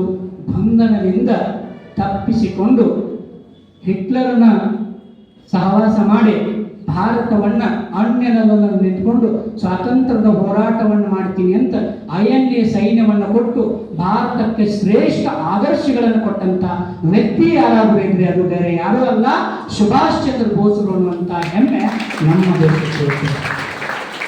ಇವತ್ತು ನಾವು ನೀವೆಲ್ಲ ಏನನ್ನ ಆಲೋಚನೆ ಮಾಡಬೇಕಾಗಿದೆ ಅಂತಂದ್ರೆ, ನಮಗೆ ಬಂದಿರುವ ಕಷ್ಟಗಳು ನಮ್ಮನ್ನ ಪರಿಶುದ್ಧ ಮಾಡಲಿಕ್ಕೆ. ಅದಕ್ಕೆ ನಮ್ಮ ಚಕ್ರವರ್ತಿಯನ್ನ ಯಾವಾಗಲೂ ಹೇಳ್ತಿರ್ತಾರೆ ನನ್ನ ಮಾತನ್ನು, ಕಷ್ಟಗಳು ಹೇಗೆ ಬರ್ತವೆ, ಅದನ್ನು ಹೇಗೆ ಎದುರಿಸಬೇಕು, ಜೀವನ ಅಂದ್ರೆ ಏನು ಅಂತೇಳಿ ಅವ್ರೇನು ಹೇಳ್ತಾರೆ ಅಂದ್ರೆ, ಜೀವನದಲ್ಲಿ ನಿಮ್ಮ ಸುತ್ತಲೂ ಇರುವಂಥ ಪರಿಸ್ಥಿತಿಗಳು ಹೇಳಂತ ಮಾತಾಡಿ ಚೆನ್ನಾಗಿದೆ ಅಂದ್ರೆ, ಸುತ್ತಲಿನ ಪರಿಸರಗಳು ನಿಮ್ಮನ್ನ ತುಳಿಬೇಕು ಅಂತ ಕಾತರದಿಂದ ಕಾಯ್ತಿರ್ಬೇಕಾದ್ರೆ, ನೋಡ್ರಿ ಚೆನ್ನಾಗಿದೆ, ಸುತ್ತಲಿನ ಪರಿಸರ ನಿಮ್ಮನ್ನ ತುಳಿಬೇಕು ಅಂತ ಕಾತರನಾಗಿ ಕಾಯ್ತಿರ್ಬೇಕಾದ್ರೆ ಅದನ್ನ ಮೆಟ್ಟಿ ನಿಲ್ಲುವ ಸಾಮರ್ಥ್ಯ ತೋರಿಸ್ತೀಯಲ್ಲ, ಅದು ನಿಜವಾದ ಜೀವನ ಅಂತ ಸ್ವಾಮೀಜಿ. ಇಂತಹ ಸಾಮರ್ಥ್ಯಗಳನ್ನ ನಾವು ನಿಮ್ಮೆಲ್ಲ ಜೀವನದಲ್ಲಿ ಭಾಗಿಯಾಗಿ ಆ ವಿವೇಕಾನಂದರ ಆದರ್ಶಗಳನ್ನ ನಾವು ಇದೆಲ್ಲ ಪಾಲನೆ ಮಾಡೋದ್ರ ಜೊತೆಗೆ ನಾನು ಹೇಳೋದು ಒಂದೇ, ವೃತ್ತಿ ಎಂಥದ್ದು ಅಂತಂದ್ರೆ ಒಂದು ಬಿಳಿಯ ಹಾಳೆ. ಈ ಇಡೀ ಬಿಳಿ ಹಾಳೆ ಎಷ್ಟು ಚೆನ್ನಾಗಿ ಕಾಣಿಸುತ್ತೋ ಇದರಲ್ಲಿ ಒಂದು ಕಪ್ಪು ಚುಕ್ಕೆ ಎಲ್ಲಾದ್ರೂ ನೋಡಿದ್ರೆ ಇಡೀ ಬಿಳಿ ಹಾಳೆ ಕಾಣೋದಿಲ್ಲ, ಆ ಕಪ್ಪು ಚುಕ್ಕೆ ಜನರಿಗೆ ಕಾಣಿಸುತ್ತೆ. ಶಿಕ್ಷಕರಾದವರು ಮೈಯೆಲ್ಲ ಕಣ್ಣಾಗಿ ಜೀವನದಲ್ಲಿ ಆದರ್ಶಗಳೇ ನಮ್ಮ ಜೀವನದ ಧ್ಯೇಯವಾಗಿ ಬದುಕಬೇಕು. ಕಪ್ಪು ಚುಕ್ಕೆಗಳೆಲ್ಲದ ಬದುಕು ಭಾರತದ ವೈಭವವನ್ನು ಬೆಳಗಿಸಲಿಕ್ಕೆ ನಾವೆಲ್ಲ ಒಂದು ಆಲೋಚನೆ ಮಾಡೋಣ. ನೀವು ನಾವೆಲ್ಲ ಸೇರಿ ವಿವೇಕಾನಂದರು ಅಂದು ಭಾರತದ ರಥವನ್ನ ಎಳೆದು ಹೋಗ್ಯಾರ. ಆ ಭಾರತ ಮಾತೆಗೆ ಈಗ ಅವಕಾಶ ಇರೋದು, ಅವಶ್ಯಕತೆ ಇರೋದು ಭಾರತದ ಮಾತೆಯಲ್ಲಿ ಜೈಕಾರ ಹಾಕುವಂತ ನಾಯಕರಿಂದ ಅಲ್ಲ, ಹೋಟ್ ಹಾಕುವಾಗ ಜಾತಿ ನೋಡುವ ವ್ಯಕ್ತಿಗಳದಲ್ಲ. ಎಂತಹ ನಾಯಕರ, ಎಂತಹ ವ್ಯಕ್ತಿಗಳ ಭಾರತ ಮಾತೆಗೆ ಅವಶ್ಯಕತೆ ಐತಿ ಅಂದ್ರೆ, ಅಂದು ಭಾರತದ ಶ್ರೇಷ್ಠ ರಥವನ್ನ ಭಾರತ ಮಾತೆಯನ್ನ ಜಗತ್ತಿಗೆ ಬರುವಾಗಿ ಮಾಡಲಿಕ್ಕೆ ವಿವೇಕಾನಂದರು ಹೇಗೆ ಆಕೆಯನ್ನು ತೆಗೆದುಕೊಂಡು ಹೋಗಿದ್ರು, ನಾವು ನೀವೆಲ್ಲ ಇಂದು ವಿವೇಕಾನಂದರಾಗಬೇಕಾಗಿದೆ. ವಿವೇಕಾನಂದರ ಜಾಗದಲ್ಲಿ ನಿಂತ್ಕೊಂಡು ಭಾರತ ಮಾತೆಯನ್ನ ಮತ್ತೊಮ್ಮೆ ವಿಶ್ವಗುರುವಿನ ಮಟ್ಟಕ್ಕೆ ಒಯ್ಯಬೇಕಾದ ಜವಾಬ್ದಾರಿ ನಮ್ಮ ಶಿಕ್ಷಕರ ಮೇಲಿರುವುದೇ, ಬೇರೆ ಯಾರ ಮೇಲೂ ಇಲ್ಲ. ನಾವು ನೀವು ಹೆಮ್ಮೆಯಿಂದ ಹೇಳೋಣ, ಭಾರತ ಮಾತೆಯನ್ನ ಮತ್ತೊಮ್ಮೆ ವಿಶ್ವಗುರು ಮಾಡೋಣ ಅಂತ ಹೇಳ್ತಾ ಮಾತನಾಡಲಿಕ್ಕೆ ನನಗೆ ಬಹಳ ಹೆಮ್ಮೆ. ಇಂತಹ ಒಂದು ಅವಕಾಶ ಅಂತ ನಾನು ಯಾವತ್ತೂ ಅನ್ನೋದಿಲ್ಲ. ಇದು ನನಗೆ ಬಂದಿರುವ ಅವಕಾಶ ಅಲ್ಲ, ನನ್ನ ಪಾಲಿಗೆ ಸಿಕ್ಕಂತ ಒಂದು ಸೌಭಾಗ್ಯ, ಅದು ಗುರು ಕೊಟ್ಟಂತ ಒಂದು ಕರುಣೆ ಅಂತ ನಾನು ಭಾವಿಸ್ಕೊಂಡು ಇಲ್ಲಿ ನಾನು ನಿಮಗಿಂತ ಏನು ಬಹಳ ದೊಡ್ಡವನು ಅಲ್ಲ, ಬಹಳ ತಿಳಿದವನು ಅಲ್ಲ, ನನಗಿಂತ ಅಧಿಕವಾಗಿ ತಿಳಿದವರು ಇದ್ದೀರಿ. ಮತ್ತು ನನ್ನನ್ನು ರೆಡಿ ಮಾಡಿದ ಗುರುಗಳ ಮುಂದೆ ನಾನೊಬ್ಬ ಸಣ್ಣ ತೊದಲು ನುಡಿಗಳನ್ನು ಹೇಳುವ ಒಬ್ಬ ಪುಟ್ಟ ಬಾಲಕ ಎಂದು ಭಾವಿಸಿಕೊಂಡು ನನ್ನ ಮಾತುಗಳನ್ನ ಆ ಗುರುವಿನ ಪಾದಕ್ಕೆ ಸರ್ವ ಮಾತುಗಳನ್ನು ಅರ್ಪಿಸಿ ನಾವೆಲ್ಲರೂ ಸಹ ಒಂದ್ಸಲ ಭಾರತ ಮಾತೆಗೆ ಜೈಕಾರ ಹಾಕಲಿಲ್ಲ ಅನಿಸಿ ಬೇಜಾರು ಮಾಡ್ಕೊಳ್ತಾರೆ. ಯಾಕಂದ್ರೆ ಆತ ತಾಯಿಯನ್ನ ಜಯಘೋಷದೊಂದಿಗೆ ಜಗತ್ತಿನಂತ ತಗೊಂಡೋಗ್ಯಾರ. ಒಂದ್ಸಲ ಜೋರಾಗಿ ನಾವೆಲ್ಲ ಎರಡೂ ಕೈಗಳನ್ನು ಬೀಸಿ ಬಲ ಭಾರತ್ ಮಾತಾ ಕೀ, ಬಲ ಭಾರತ್ ಮಾತಾ ಕೀ.